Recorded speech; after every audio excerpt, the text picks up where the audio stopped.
സദാശിവസമാരംഭാം അഖിലാനപരാധാന്മേ ക്ഷമസ്വ കരുണാനിധേ പ്രസീദ മൽഗുരോ നാഥ ജനകായ നമോ നമഃ.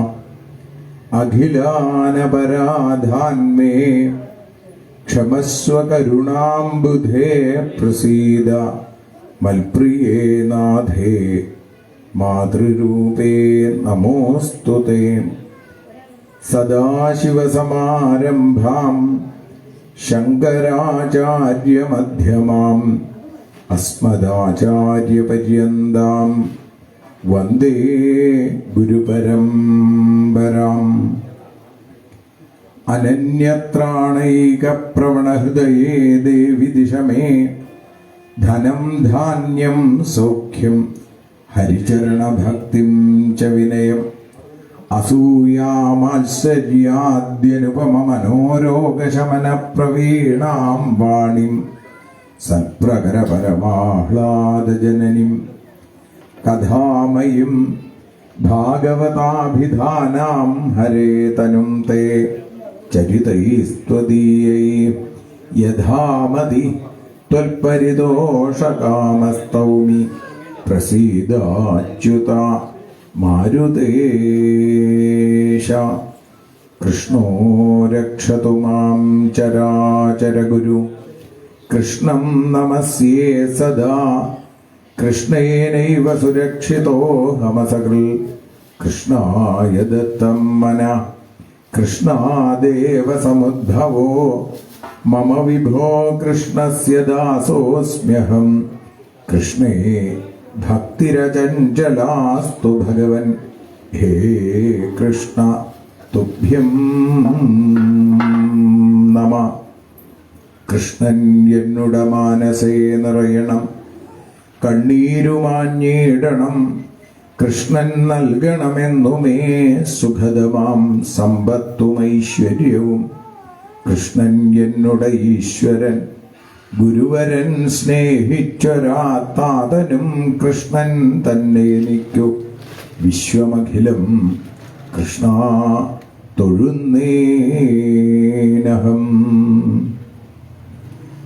ആളല്ല ഞാനമ്മയെ വിട്ടിരിക്കാൻ, അമ്മയ്ക്കു ഞാൻ പോകിലുമെന്തു ചേതം. അമ്മയ്ക്കിനി കുട്ടികളുണ്ടു വേറെ, എന്നാൽ എനിക്കില്ലിനി അമ്മ വേറെ.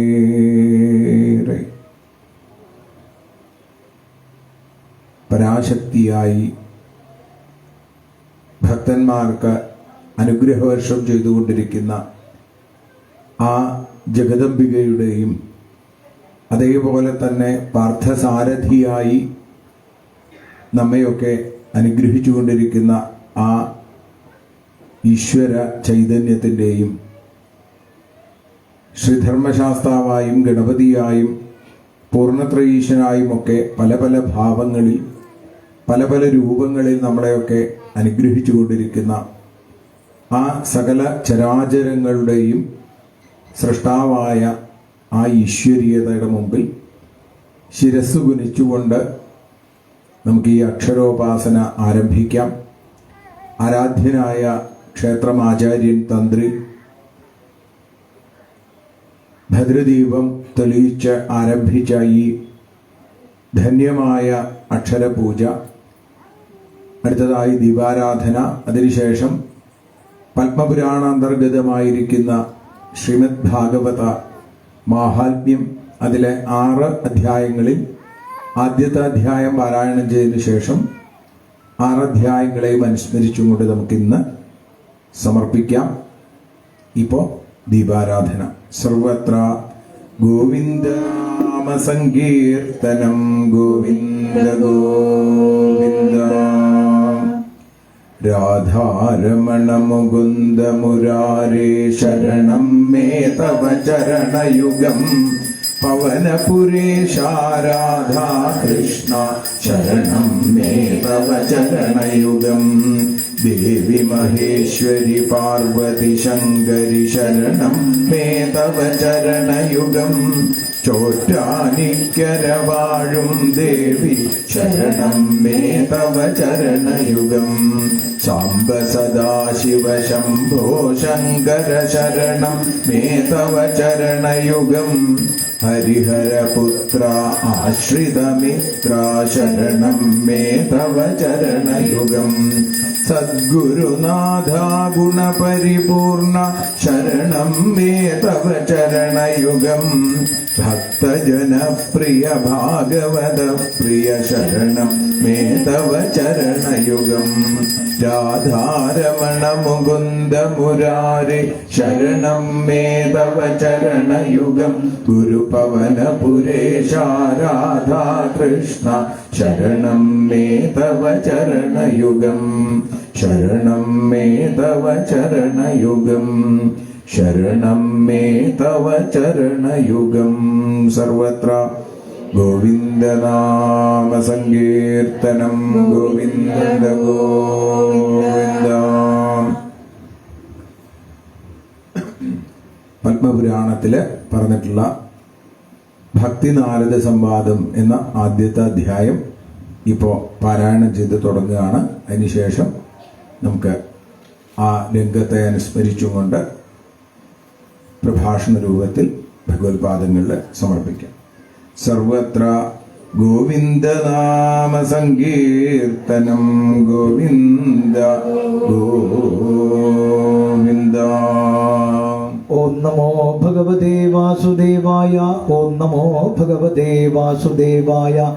ഓം നമോ ഭഗവതേ വാസുദേവായ. ഹരിശ്രീ ഗണപതിയേ നമ. അവിഘ്നമസ്തു. ഹരിശ്രീ ഗണപതിയേ നമ. അവിഘ്നമസ്തു. ഹരിശ്രീ ഗണപതിയേ നമ. അവിഘ്നമസ്തു.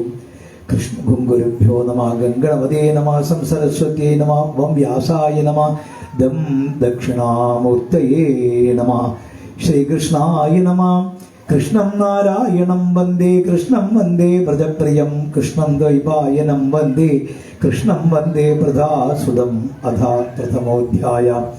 സച്ചിദാനന്ദരൂപായ വിശ്വോത്പത്യാദിഹേതവേ താപത്രയ വിനാശായ ശ്രീകൃഷ്ണായ വയം നമഃ. യം പ്രഭ്രജന്തമനുപേതമപേതകൃത്യം ദ്വൈപായനോ വിരഗകാതര ആജുഗാവ. പുത്രേതി തന്മയതയാദരവോഭിനേതുത്തം സർവഭൂതഹൃദയം മുനിമാനദോസ്മി. നൈമിഷേ സൂതമാസീനമഭിവാദ്യ മഹാമതിം ഗതാമൃതരസാസ്വാദകുശല ശൗനകോ ബ്രവീൽ. ശൗനക ഉവാച അജ്ഞാനദ്വാന്തവിധ്വംസകോടി സൂര്യസമപ്രഭ സൂതാഖ്യാഖി കഥാസാരം മമ കർണരസായനം. ഭക്തിജ്ഞാന വിരാഗാപ്തോ വിവേകോ വർദ്ധതേ മകാൻ. മായാമോഹതിരാസശ്ചാപൈഷ്ണവേ ക്രിയതേ കഥം. ഇക ഘോരേ ഖലു പ്രായോ ജീവശാസരതംഗത ക്ലേശാക്രാന്തസ്യ സേവാശോധനേക്യം പരായണം. ശ്രേയസാമ്യദ്ഭവേൽ ശ്രേയാ പാവനാനാം ച പാവനം. കൃഷ്ണപ്രാപ്തികരം ശശ്വൽ സാധനം തദ്വദാധുന. ചിന്താമണിർലോകസുഖം സുരദ്രുസ്വർഗസമ്പദം പ്രയച്ഛതി ഗുരുപ്രീതോ വൈകുണ്ഠം യോഗി ദുർലഭം. സൂത ഉവാച പ്രീതിശൗനകചിത്തേ ദേഹതോ വച്മി വിചാര്യജ. സർവസിദ്ധാന്ത ദുഷ്പന്നം സംസാരഭയനാശനം. ഭക്തിയോഗവർദ്ധനം യച്ഛാ കൃഷ്ണസന്തോഷകേതുകം. തദകം ദേവി ദാസ്യാമി സാവധാനതയാ ശൃണു. കാലവ്യാള മൃഗഗ്രാസത്രാശനിർനാശകേതവേ. ശ്രീമദ്ഭാഗവതം ശാസ്ത്രം ഖലോ ഗീരേണ ഭാഷിണം. ഏതസ്മാദപരം കിഞ്ചിൽ മനഃശുദ്ധ്യേന വിദ്യതേ. ജന്മാന്തരി ഭവേൽ പുണ്യം ദദാ ഭാഗവതം ലഭേൽ. പരീക്ഷിതേ ഗതാം ഭക്തം സഭായാം സംസരേഷുകേ സുധാ കുംഭം ഗൃഹീത്വേവാ ദേവാ സത്ര സമാഗമൻ. ശുഖം നത്വാവദൻ സർവേ സുഖാദ്യകുശലാസുരാഗ. കഥാ സദാം പ്രയച്ഛസ്വ ഗൃഹീത്വേവ സുധാമിവ. ഏവം വിനിമയേ ജാതേ സുധാ രാജ്ഞാ പ്രവീയതാം. പ്രവാസ്യാമോ വയം സർവേ ശ്രീമദ്ഭാഗവതാമൃതം. കുസുധാ കുകഥാ ലോകേ കുകാചക്വമണിർമഹാൻ. ബ്രഹ്മരാധോ വിചാര്യേവം ദദാ ദേവാഞ്ജകാസകാ. ഭക്താം സംസവിജ്ഞായ ദദതൗ സകഥാമൃതം. ശ്രീമദ്ഭാഗവതീ വാർത്താ സുരാണാം വിദുർലഭ. രാജ്ഞോ മോക്ഷം തഥാ വീക്ഷ്യ പുരാധാതാപി വിസ്മിത. സത്യലോകേ തുലാം ബദ്ധ്വാദോലയിൽ സാധനാന്യജ. ലഘൂന്യന്യാനി ജാതാനി ഗൗരവേണ ഇദം മഹൽ. തഥാ ഋഷികളാ സർവേ വിസ്മയം പരമം യയൂ. മേദിരേ ഭഗവദ്രൂപം ശാസ്ത്രം ഭാഗവതം ഖലു. പഠനാൽ ശ്രവണാൽ സദ്യോ വൈകുണ്ഠപരനായകം. സപ്താഹേനുശതം ചെയ്തൽ സർവദാ മുക്തിദായകം. സനകാദീപുരാ പ്രോക്തം നാരദായ ദയാപരീയം.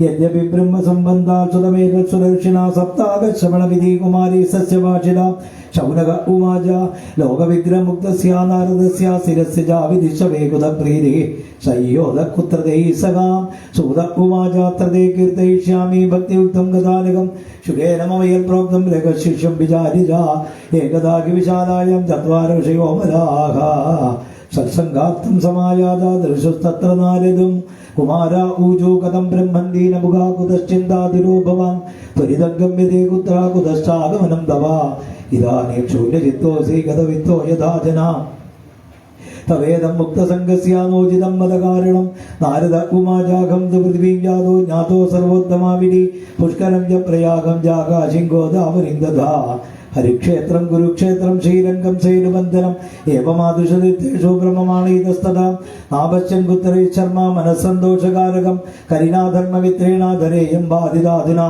सत्यं नासितवशौजदयादानन्द विद्यते उदरं परिणो जीवामरागा गूढभाषिणा मन्दासुमन्दमदयो मन्दभाग्याभिवद्रुदाः पाषण्डनिरता सन्दा विरक्ता समरिग्रगा तरुणी प्रबुधा गेहे स्यालगो बुद्धिदायका कन्या विक्रयिणो लोभाल् दम्पतीनां जगत्कनम् आश्रमाय मनीरुद्धासीतानि सरितस्तदा देवदायुधनान्यत्र दुष्टै नष्टानि भूरिशाम् न योगी नैव सिद्धो मानज्ञानी सत्क्रियोदरा कलिदावानने नाद्यासाधनं भस्मदाङ्गदम् अष्टशूलाजनपदा शिवशूलादिजादया कामिन्यकेशशूलिन्या सम्भवन्ति कलाविका एवं पश्यन् कले दोषान् पर्यडन्नमनीमगं यामनं दलमापन्नो यत्र लीलाकरेरभूल् तत्राश्चर्यं मया दृष्टं श्रूयतां तन्मुनीश्वरा एकादतरुणी तत्रादिशं नागिन्नमानसा वृद्धौ दो पदितो माचोदिशदन्दावचेतनो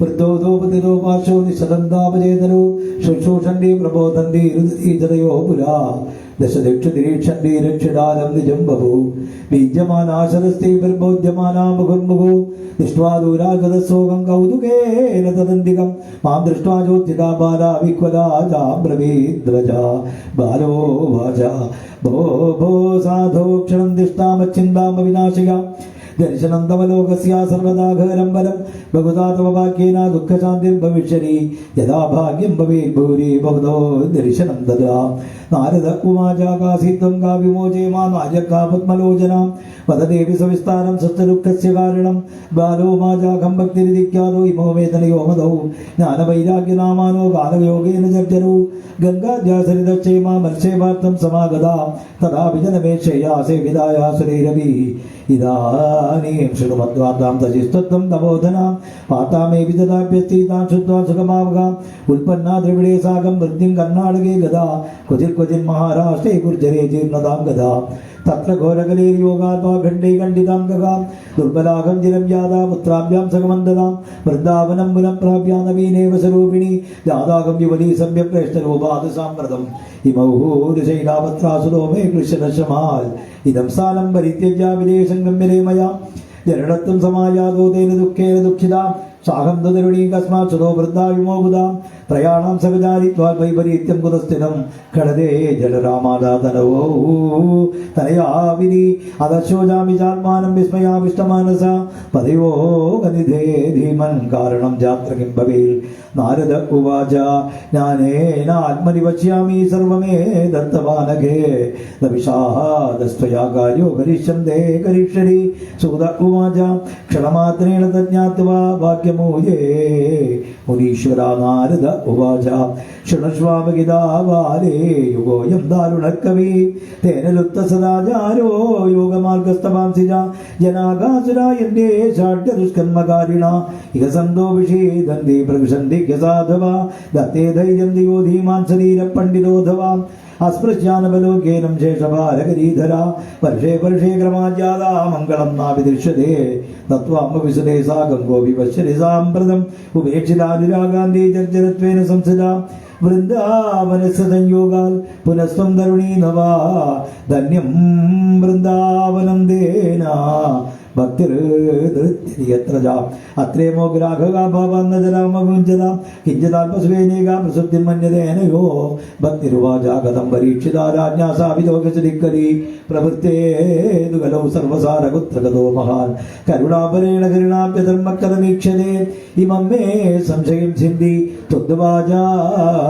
സുഖിതാസ്മ്യഹം നാരദ ഉവാച യതി പുഷ്ടസ്ത്വയാ ബാലേ പ്രേമദശ്രവണം ഗുരു സർവം വക്ഷ്യാമി തേ ഭദ്രേ കസ്മലന്തേ ഗമിഷ്യതി യഥാ മുകുന്ദോ ഭഗവാൻ ക്ഷമാം ത്യക്ത്വാ സമദം ഗദാ തദ്ദിന കലിരായാദാ സർവസാധന ബാധക ദൃഷ്ടോ ദിഗ്വിജയേനാജ്ഞാനീനവക്ഷരണം ഗദാ നമയാ മാരണീയോയം സാരംഗൈവ സാരഭം യദ്ബലം നാസിനവസാദ യോഗേന സമാധിനാ തദ്ബലം ലവലേ സമ്യക് കലോ കേശവകീർത്തനാൽ ഏകാകാലം കലി ദൃഷ്ട്വാ സാരപൽസാരധീരസം വിഷ്ണുരാധസ്താവിധവാങ്കരജാനാം സകായജാം കുകർമാചരണാത്സാരം സർവദോ നിർഗതോധുനാം പദാർത്ഥ സംചിതാ ഭൂമോ ബീജഗീനാ സുഷായതാ വിപ്രേ ഭാഗവതി വാർത്താ ഗേ ഗേ ഗേ ഗേ ജനേ ജനേ കാരിതാ ഗണലോഭേനാഗതാ സാരസ്തരോ ഗദാ അത്യുക്ത ഭൂരി കർമാണോ നാസ്തികാരപുരവാജനാഹ തേപി തിഷ്ടന്തി തീർത്ഥേഷു തീർത്ഥസാരസ്തരോ ഗദാ കാമക്രോധമാലോഭതൃഷ്ണാ വ്യാകുലചേതസാ തേപി തിഷ്ടന്തി തപസീ തപസാരസ്തരോ ഗദാ മനസ്സച്ചാദികാലോഭാൽ ജന്മാത്മാഖണ്ഡ സംശയാൽ ശാസ്ത്രാനഭ്യസനാച്ചൈവാധ്യാനയോഗബലംഗതം പണ്ഡിതാസ്ത്രുകളത്രേണ അരമന്ദേ മഹിഷായുവാ പുത്രസ്യോന്വാദനേ ദക്ഷ അദക്ഷ മുക്തിസാധനേ നഹി വൈഷമതാ പുത്രാ സമ്പ്രദായ പുരസ്സര ഏവം പ്രളയതാം പ്രാപ്തോ വസ്തുസാരസ്ഥലേ സലേ അയം ദ്വയധർമ്മോ ഹി വർത്തതേ കസ്യ ദൂഷണം മതസ്തു പുണ്ഡരീകാക്ഷാസകതേതി കടേ സ്ഥിതാ സൂത ഉവാച ഇതി തദ്വചനം ശ്രുത്വാ വിസ്മയം പരമംഗതാം ഭക്തിരൂജേവജോ ഭൂയ ശൂയതാം ദക്ഷശൗനക ഭക്തിരുവാച സുരർഷേത്തും ഗിതന്യോസി മൽഭാഗ്യേന സമാഗതാ സാധൂനാം ദർശനം ലോകേ സർവസിദ്ധികരം ബലം ജയതി ജഗതി മായാം യസ്യ ഗായാത് വസ്തേ വചനരചനമേകം കേവലം ജാഗലയ്യ ധ്രുവപദമഭിയാതോ യൽകൃപാദോ ധ്രുവോയം സകലകുശലപാത്രം ബ്രഹ്മപുത്രം വദാസ്മി സകലകുശലപാത്രം ബ്രഹ്മപുത്രം വദാസ്മി. ശ്രീകൃഷ്ണാർപ്പണമസ്തു. ഇത് ശ്രീ പത്മപുരാണേ ഉത്തരഖണ്ഡേ ശ്രീമദ് ഭാഗവത മഹാത്മ്യേ ഭക്തി നാരദ സമാഗമോ നാമ പ്രഥമോധ്യായ. സർവത്ര ഗോവിന്ദനാമ സങ്കീർത്തനം. ഗോവിന്ദ ഗോവിന്ദ. സർവത്ര ഗോവിന്ദനാമ സങ്കീർത്തനം. ഗോവിന്ദ ഗോവിന്ദ. സർവത്ര ഗോവിന്ദനാമ സങ്കീർത്തനം. ഗോവിന്ദ ഗോവിന്ദ. നാരായണ നാരായണ നാരായണ നാരായണ നാരായണ നാരായണ രാധാ ഗോവിന്ദ. നാരായണ നാരായണ നാരായണ നാരായണ നാരായണ നാരായണ രാധാ ഗോവിന്ദ. ഭാഗവത സ്വരൂപിയ ഗുരുവായൂരപ്പ ദേവ ഭാഗ്യമേകു അവിടുത്തെ കഥകൾ പാടാൻ. ഭാഗവത സപ്താഹത്തിൽ ആദ്യ ദിനം ഞങ്ങളിത ഭക്തിപൂർവം ധരിക്കുന്നു ശ്രീവാസുദേവ. നാരായണ നാരായണ നാരായണ നാരായണ നാരായണ നാരായണ രാധാ ഗോവിന്ദ. പാരായണം ചെയ്യും നേരം നാരായണ നിന്റെ വരം പാമരരാം ഞങ്ങൾക്കെന്നും ലഭിച്ചിടണേ. പ്രഭാഷണ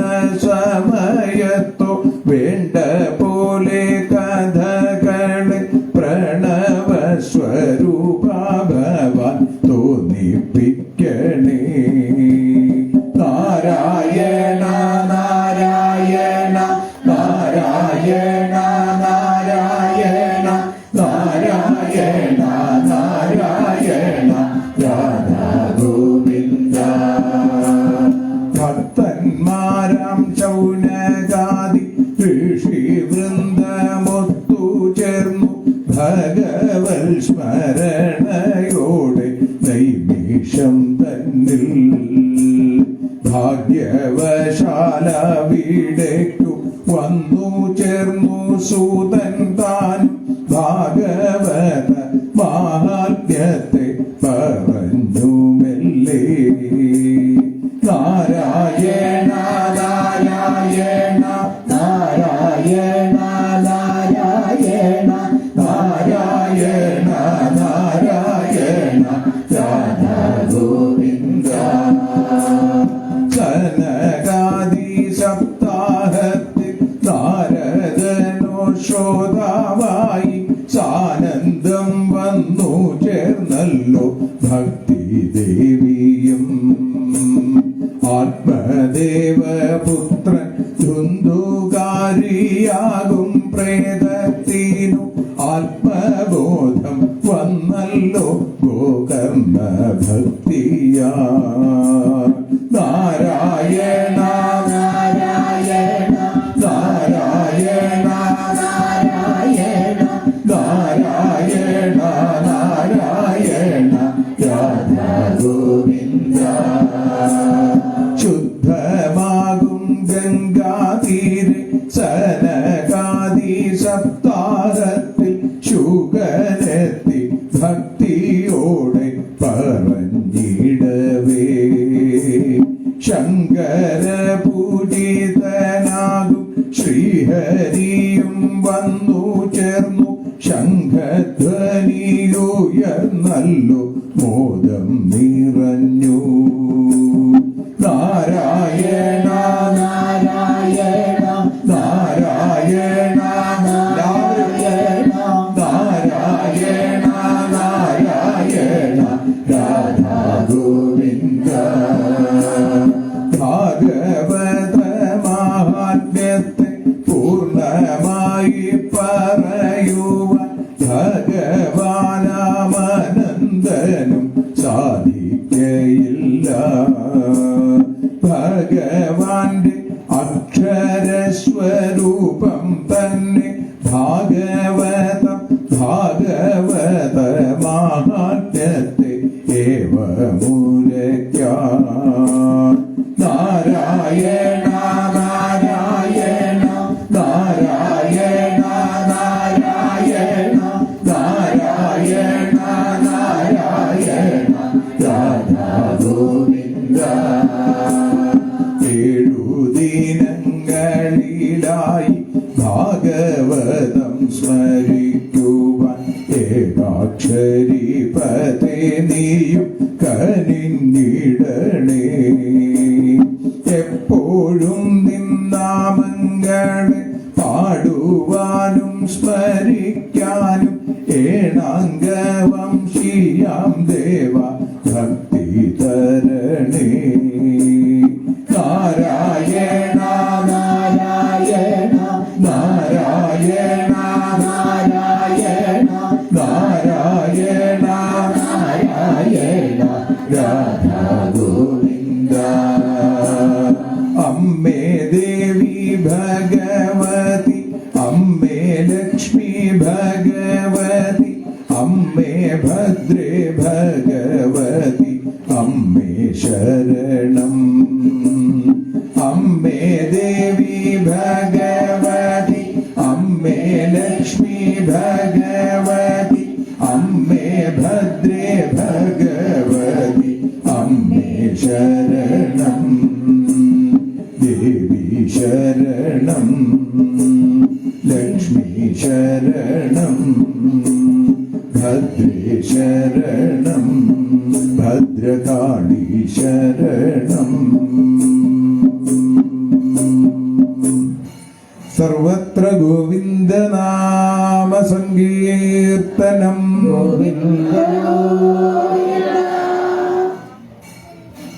ഭഗവാന്റെ അക്ഷരസ്വരൂപമായ ശ്രീമദ് ഭാഗവതം, അതിൻ്റെ മാഹാത്മ്യത്തെ അനുസ്മരിക്കാനാണ് നമ്മളെല്ലാവരും ഇന്നിപ്പോൾ ഒത്തുചേർന്നിട്ടുള്ളത്. ആരാധ്യനായ ക്ഷേത്രം തന്ത്രി ഭാഗവത ദീപം തെളിയിച്ചു കഴിഞ്ഞു. ആ ദീപത്തിന്റെ പ്രഭയിൽ നമ്മുടെ ഉള്ളിലുള്ള ദുഃഖത്തിന്റെയും അജ്ഞാനത്തിന്റെയും ഒക്കെ അന്ധകാരം ഇല്ലാതെയായിട്ട് തീരട്ടെ.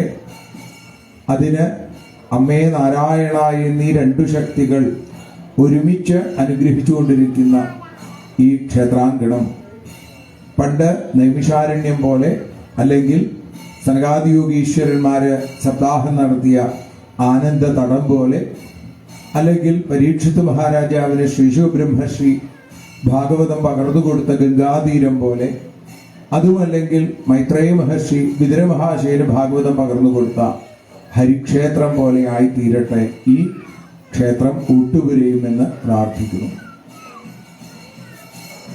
ശ്രീമദ് ഭാഗവതം അതിൻ്റെ ആദ്യ ശ്ലോകത്തിൽ പറഞ്ഞു, ജന്മാദ്യസ്യ യതോന്വയാദി തരതശ്ചാർത്ഥേഷു അഭിജ്ഞസ്വരാട് തേനേ ബ്രഹ്മഹൃദ യ ആദികവയെ മുഹ്യന്തിയൽ സൂരയ തേജോവാരിമൃതാം യഥാവിനിമയോ യത്ര ത്രിസർഗോ മൃഷാ ധാംനാസ്വേന സദാ നിരസ്തകുഹകം സത്യം പരം ധീമഹി.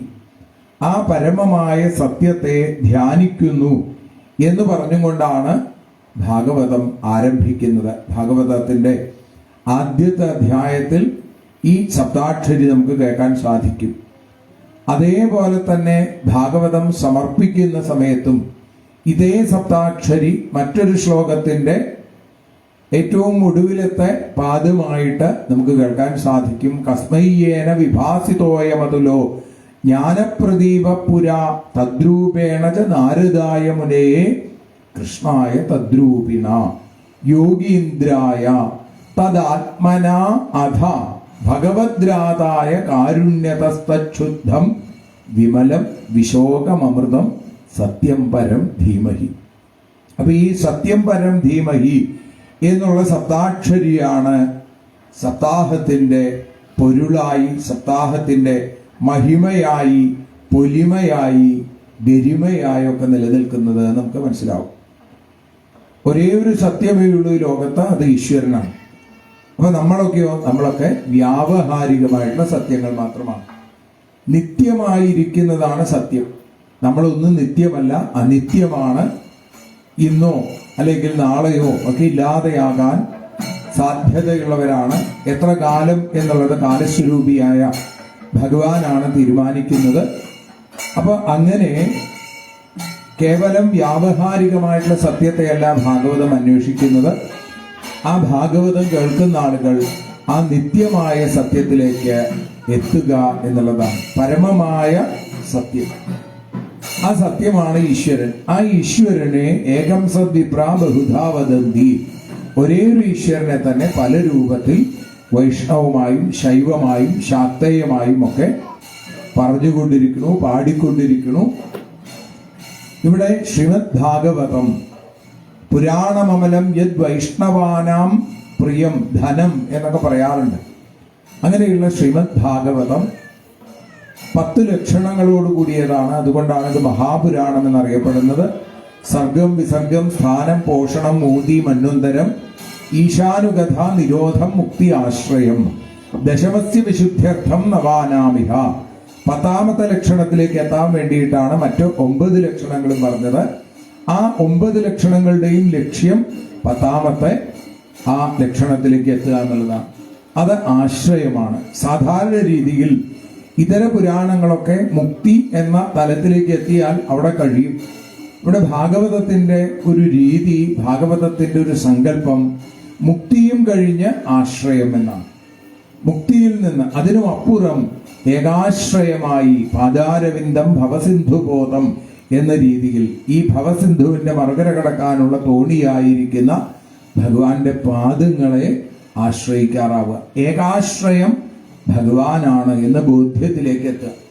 അത് എത്തിയ ഒരാളാണ് ഭാഗവതത്തിന്റെ തുടക്കത്തിൽ നമ്മൾ കാണുന്ന ആള്. അതാരാ?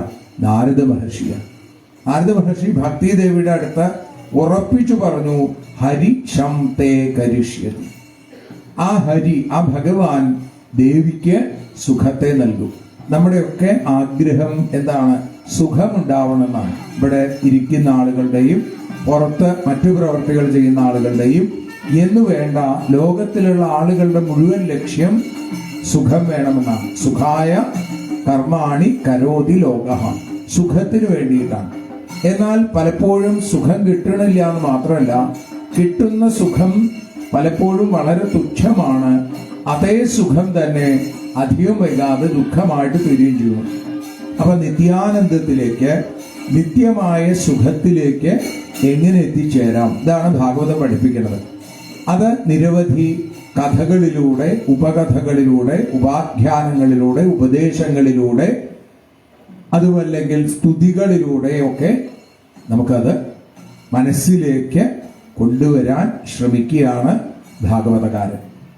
എന്നാൽ നമ്മൾ അന്ന് കേട്ട പരീക്ഷിത്തല്ല കേട്ടുകൊണ്ടിരിക്കുന്ന നിങ്ങൾ ആരും, അന്ന് പറഞ്ഞ ശ്രീശുബ്രഹ്മർഷിയല്ല പറഞ്ഞുകൊണ്ടിരിക്കുന്ന ഞാൻ. അതുകൊണ്ട് നമുക്കിത് വേണ്ടത്ര അനുഭവിക്കാൻ പലപ്പോഴും സാധിക്കാറില്ല. സാധാരണ രീതിയിൽ സപ്താഹയജ്ഞമായിട്ട്, സപ്താഹേന ശ്രുതം, 7 ദിവസമായി ഇത് കേട്ടുകഴിഞ്ഞാൽ സർവഥാ മുക്തിദായകം എന്നാണ്. പക്ഷേ നമുക്ക് എന്തുകൊണ്ട് മുക്തി ലഭിക്കണില്ല? അത് ഭാഗവതത്തിന്റെ കുറവോ അല്ലെങ്കിൽ ഭഗവാന്റെ കഴിവ് കുറവോ അല്ല, നമ്മുടെ ആ വേണ്ട പോലെയുള്ള ശ്രദ്ധ ഇല്ലാത്തത് കൊണ്ടാണ്. ശ്രദ്ധാവാൻ ലഭതേ ജ്ഞാനം, ശ്രദ്ധയുള്ളവന് ജ്ഞാനം ലഭിക്കും. അതുകൊണ്ടാണ് ഭാഗവതത്തിന്റെ ആദ്യത്തിൽ തന്നെ സൂതൻ പറഞ്ഞു, നിങ്ങളുടെ ചോദ്യം വളരെ നന്നായി. സംസാര ഭയനാശനം ആയിരിക്കുന്ന ശ്രീമദ് ഭാഗവതത്തെ പറഞ്ഞു തരാം. ഇത് ഭക്തിയെ വർദ്ധിപ്പിക്കുന്നതാണ്, ശ്രീകൃഷ്ണനിൽ സന്തോഷത്തിന് കാരണമാണ്. തദഹം തേ വിധാസ്യാമി, അതുകൊണ്ട് ഞാനത് നിങ്ങൾക്ക് പറഞ്ഞു തരാം. പിന്നത്തെ വരിയാണ് അടിവരയിട്ട് നമ്മുടെ സപ്താഹത്തിൽ ശ്രദ്ധിക്കേണ്ടുന്നത്. സാവധാനതയാ ശൃണു, ശ്രദ്ധയോടുകൂടി കേൾക്കണം. എത്ര കണ്ട് ശ്രദ്ധ സാധിക്കുമോ അത്രയും ശ്രദ്ധ വേണം. ശ്രദ്ധയില്ലെങ്കിൽ ഇത് വെറും കേട്ട് കളയൽ മാത്രമാവും. കേട്ട് മനസ്സിലാക്കണം, മനസ്സിരുത്തി കേൾക്കണം. മനസ്സങ്ങനെ ഇരിക്കുന്ന ആളല്ല, അല്ലേ? മനസ്സിങ്ങനെ ഓടിക്കളിച്ചുകൊണ്ടിരിക്കും. കടിഞ്ഞാണില്ലാത്ത കുതിരയെ പോലെയാണ് മനസ്സ് എന്നാണ് പറയുക. അപ്പൊ ഈ മനസ്സ്, അല്ലേ, മനസ്സിൽ നിന്ന് മനോരഥം, അല്ലേ, എന്നൊക്കെ പറയാറുണ്ട്. അപ്പൊ ഈ കടിഞ്ഞാണില്ലാത്ത കുതിരയുടെ കടിഞ്ഞാണ് അത് ആർക്കെ ഇടാൻ സാധിക്കുള്ളൂ, ആർക്കെ പിടിക്കാൻ സാധിക്കുള്ളൂ? അത് സാക്ഷാൽ ഭഗവാന് മാത്രമേ സാധിക്കുള്ളൂ. അപ്പൊ നമ്മളെ ഭഗവാൻ അങ്ങോട്ട് സമർപ്പിക്കുക, പിന്നെ ഭഗവാൻ നോക്കിക്കോളും എന്ന ഒരു ഉറപ്പുണ്ടാവലാണ് ഭാഗവതത്തിൽ നമുക്ക് ഉണ്ടാകേണ്ടത്. നൈമിഷാരണ്യത്തിൽ ശൗനകാദി ഋഷീശ്വരന്മാരുടെ മുമ്പിലേക്ക് സൂതപൗരാണികൻ വന്നു ചേരുന്ന ആ സന്ദർഭത്തിലാണ് ഭാഗവത കഥാകഥനം ആരംഭിക്കുന്നത്. അപ്പൊ ഇവിടെ സൂതപൗരാണികൻ എന്ന് പറഞ്ഞാൽ ഒരു പ്രത്യേകമായിട്ടുള്ളൊരു ജാതി വിശേഷമാണ്. പുരാണങ്ങളൊക്കെ പറയാൻ വളരെ ശ്രേഷ്ഠരായിട്ടുള്ള ആളുകൾ. ഒരർത്ഥത്തിൽ നമ്മുടെ ഇപ്പോഴത്തെ രീതി വെച്ച് നോക്കിക്കഴിഞ്ഞാൽ ചാതുർവർണ്ണയത്തിൽ ഒരുപാട് താഴെയുള്ള ആളാണ് സൂതൻ. പക്ഷേ ആ സൂതനെ ആരാ നമസ്കരിക്കണത്? ബ്രാഹ്മണരായ ശൗനകാദി ഋഷീശ്വരന്മാർ. അപ്പൊ ഇതിലൊന്നും, ഈ വർണ്ണാശ്രമങ്ങളിലൊന്നും ഒന്ന് ശ്രേഷ്ഠമെന്നോ മറ്റേത് താഴെയെന്നോ വിചാരിക്കേണ്ട കാര്യമില്ല. ബ്രഹ്മത്തെ അറിഞ്ഞവരാണ് ബ്രാഹ്മണൻ. അങ്ങനെയുള്ള ശൗനകാദി ഋഷീശ്വരന്മാര് ഈ സൂതനോട് പറയുകയാണ്, ചോദിക്കുകയാണ്, എങ്ങനെ ഞങ്ങൾക്ക് കൃഷ്ണനെ കിട്ടും? കൃഷ്ണനെ കിട്ടലാണ് ഭാഗവതം എന്ന് പറഞ്ഞത്. ഭാഗവതമാകുന്ന ആ പൊന്നുണ്ണി കൃഷ്ണനെ നമ്മുടെ കൈകളിൽ ചേർത്ത് പിടിച്ച് നമ്മുടെ മാറോട് ചേർക്കാൻ സാധിക്കുക. അവിടെ കുട്ടികളെയൊക്കെ താരാട്ടുപാട്ട് പാടുന്നത് പോലെ ഈ അക്ഷരബ്രഹ്മത്തെയും നമുക്ക് ചേർത്ത് പിടിക്കാറാവും. കൃഷ്ണപ്രാപ്തികരം എന്നാണ്. കൃഷ്ണനെ എങ്ങനെ കിട്ടും? അത് നമ്മുടെ ആർഷഭാരത സംസ്കാരത്തിന്റെ ഒരു പ്രത്യേകതയാണ്. മറ്റുള്ളവരൊക്കെ സ്വർഗപ്രാപ്തിയാണ് ഏറ്റവും വലുത് എന്ന് വിചാരിക്കുന്നു. നമുക്ക് സ്വർഗമൊക്കെ വളരെ തുച്ഛമാണ്. അതുകൊണ്ടാണ് യഥാർത്ഥ ഭക്തന്മാരെന്താ പറയാ, നാഗപൃഷ്ഠം എന്നുവെച്ച പാരമേഷ്ട്യം, ന സാർവഭൗമം, ന രസാധിപത്യം, ന യോഗസിദ്ധിയിൽ അപുനർഭവം വാ. ഇതൊന്നും എനിക്ക് വേണ്ട എന്നാണ്. നാഗപൃഷ്ഠം എന്ന് പറഞ്ഞാൽ സ്വർഗലോകം. ന നാഗപൃഷ്ഠം എന്നുവെച്ചാൽ പാരമേഷ്ട്യം, പാരമേഷ്ട്യ പദവി, ബ്രഹ്മാവിന്റെ പദവി. അതേപോലെ സാർവഭൗമത്വം, ഈ ഭൂമിയെ മുഴുവൻ സകല ഭൂമിയെയും തന്റെ കാൽക്കീഴിലാക്കുന്ന അവസ്ഥ. അപ്പൊ നാഗപൃഷ്ടം ന ച പാരമേഷ്ട്യം ന സാർവഭൗമം ന രസാധിപത്യം, രസാതലത്തിന്റെ ആധിപത്യം അല്ലെങ്കിൽ പാതാള ലോകങ്ങളുടെ ആധിപത്യം അത് വേണ്ട. യോഗസിദ്ധി, യോഗസിദ്ധികൾ വേണ്ട. പിന്നെയോ മുക്തി പോലും എനിക്ക് വേണ്ട, മറിച്ച് ഭഗവാനിൽ ഭക്തി ഉണ്ടാവുകയാണ് വേണ്ടത്. എന്താണ് ഭക്തി? അതാണ് ഭഗവാനിലുള്ള ആസക്തി. ബാക്കി എല്ലാത്തിനോടും വിരക്തിയും ഭഗവാനിൽ ആസക്തിയും ഉണ്ടാവുക. അത് എപ്പോഴുണ്ടാവണോ അപ്പോഴാണ് നമ്മൾ ഭാഗവതത്തെ അറിഞ്ഞു എന്ന് നമുക്ക് മനസ്സിലാക്കാൻ സാധിക്കുക. അല്ലാതെ ഭാഗവതത്തിലെ 335 അധ്യായങ്ങളിലെ ഓരോ ശ്ലോകങ്ങളും കമ്പോട് കമ്പ് കയറി വ്യാഖ്യാനിക്കാൻ കഴിയുന്നവരാണെങ്കിലും, അല്ലെങ്കിൽ 335 അധ്യായങ്ങളിലെ 13,000-ലധികം വരുന്ന ശ്ലോകങ്ങൾ അല്ലെങ്കിൽ 18,000 വരുന്ന ഗ്രന്ഥ ശ്ലോകങ്ങൾ കാണാപാഠം പഠിച്ചവനൊന്നും ഭാഗവതത്തെ അറിഞ്ഞു എന്ന് പറയാൻ സാധിക്കില്ല. മറിച്ച് അത് കാണാപാഠം പഠിച്ചു, അതുകൊണ്ട് ഒരുപക്ഷെ അദ്ദേഹത്തിനോ മറ്റൊരാൾക്കോ ഒരു ഗുണം ഉണ്ടായിക്കൊള്ളുന്നില്ല. എന്നാൽ ഭാഗവതത്തെ അറിഞ്ഞ ഭഗവാനിൽ ആസക്തി വരിക എന്നുള്ളതാണ് പരമപ്രധാനം. നമുക്ക് മറ്റു പലതിലും ആസക്തി, ഇപ്പോ ആസക്തിയുടെ കാലമാണ് അല്ലെ, ലഹരിയുടെ പിന്നാലെയാണ്. ആ ലഹരി നമ്മെ നശിപ്പിക്കുമ്പോൾ ഈ ലഹരി നമ്മെ കൂടുതൽ കൂടുതൽ ആരോഗ്യവാനാക്കുന്നു. അത് ശാരീരികമായും മാനസികമായും നമുക്ക് അരോഗ ദൃഢഗാത്രത എന്നുള്ളൊരവസ്ഥ അത് വപുസ്സിന് മാത്രമല്ല മനസ്സിനും ലഭിക്കുന്നതാണ്. അതുകൊണ്ട് ഈ ഭാഗവതത്തെ നിങ്ങൾ സദാസേവ്യ സദാസേവ്യ, ഇതാണ് പ്രത്യേകമായിട്ട് നമ്മൾ ഓർക്കേണ്ടത്.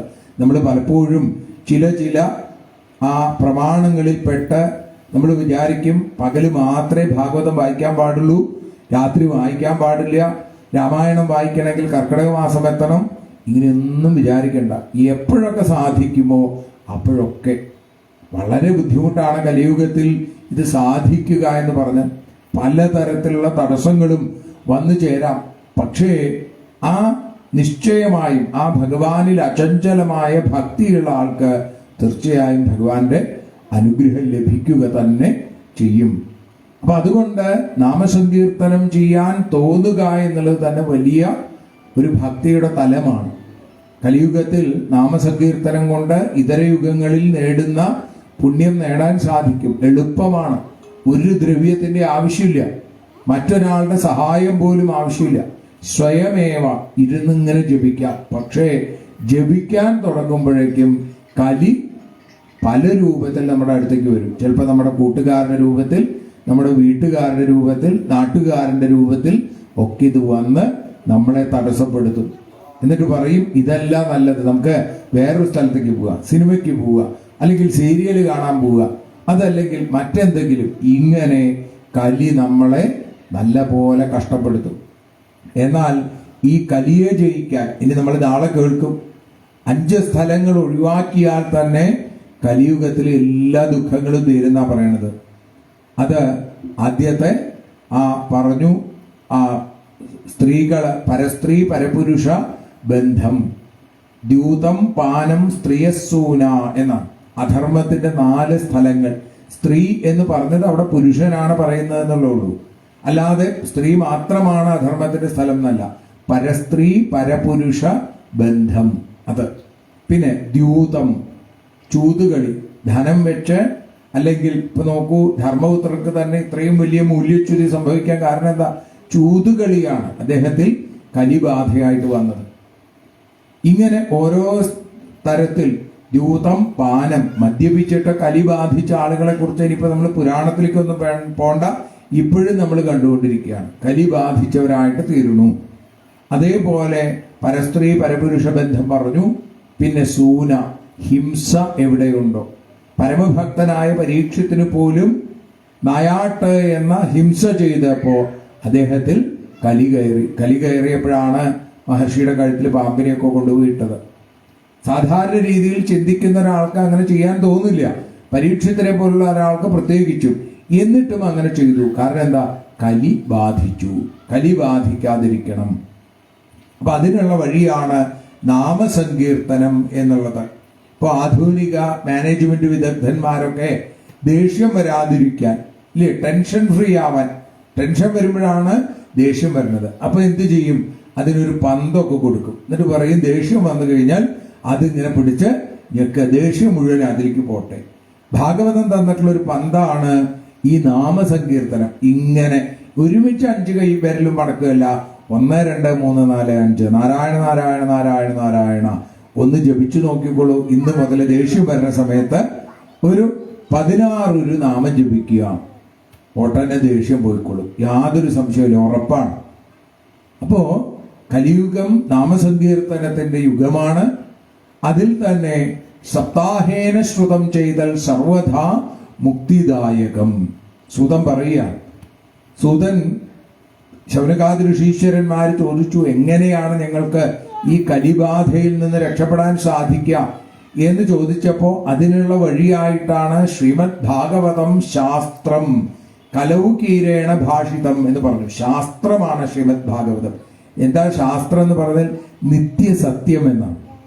കേവലം ആധുനിക ലോകം പറയുന്ന സയൻസ് അല്ല ഈ ശാസ്ത്രം.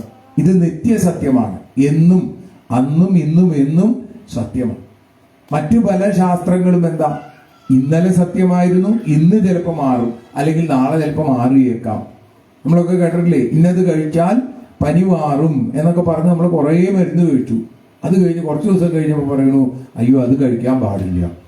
ഇങ്ങനെയൊക്കെ നമ്മൾ ശാസ്ത്രത്തിന്റെ പല രീതികളും, ശാസ്ത്രത്തെ ഇകഴ്ത്തി പറയില്ല, ആ ശാസ്ത്രവും വേണം.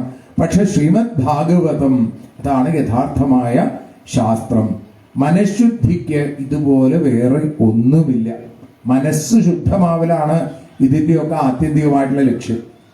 മനസ്സ്, കലുഷിതമായ മനസ്സിനെ ആ കൽമഷങ്ങളൊക്കെ ഇല്ലാതെയാക്കി കണ്ണനിലേക്ക് എത്തിക്കുക, ശുദ്ധമാക്കി വെക്കുക.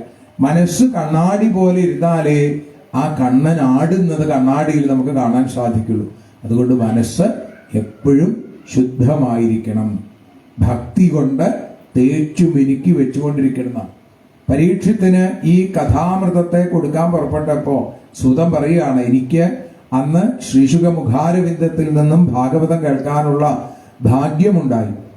അന്ന് ഞാൻ അത്ഭുതപ്പെട്ടു. ദേവന്മാര് ഒരു കലശവുമായി, ഒരു കുടവുമായിട്ട് ഈ ശ്രീശുക ബ്രഹ്മർഷിയുടെ അടുത്ത് വന്ന് അതവിടെ വെച്ചു. അപ്പൊ നമ്മളിതാ പൂർണ്ണകുംഭം തന്നില്ലേ, അതേപോലെ ഒരു പൂർണ്ണകുംഭവുമായിട്ട് ദേവന്മാര് വന്ന് ശ്രീശുക ബ്രഹ്മർഷിയുടെ മുമ്പിൽ കൊണ്ടുവച്ചു.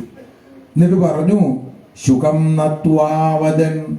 ആ നമസ്കരിച്ചിട്ട് പറയുകയാണ്, എന്താ അവരുടെ പ്രത്യേകത? ദേവന്മാരെ കുറിച്ച് സൂതൻ പറയുന്നത്, സ്വകാര്യ കുശലാ സുരാഹ. സ്വന്തം കാര്യം നടപ്പാക്കാൻ ദേവന്മാരെ കഴിഞ്ഞിട്ടേ വേറെ ആളുകളുള്ളൂ. അപ്പോൾ അവരെന്ത് ചെയ്തു? അവർ പറയുകയാണ്, കഥാസുധാം പ്രയച്ഛസ്വ ഗൃഹീത്വൈവ സുധാമിമാം. ആ കഥാമൃതത്തെ ഞങ്ങൾക്ക് തരുമോ? ഈ സുധ, ഈ അമൃതം അങ്ങോട്ട് കൊടുത്തോളൂ. ഇപ്പൊ പരീക്ഷത്തിനെ മരണത്തിൽ നിന്ന് രക്ഷിക്കാൻ വേണ്ടിയിട്ടല്ലേ അവിടുന്ന് ഇതൊക്കെ പറയാൻ തുടങ്ങണത്.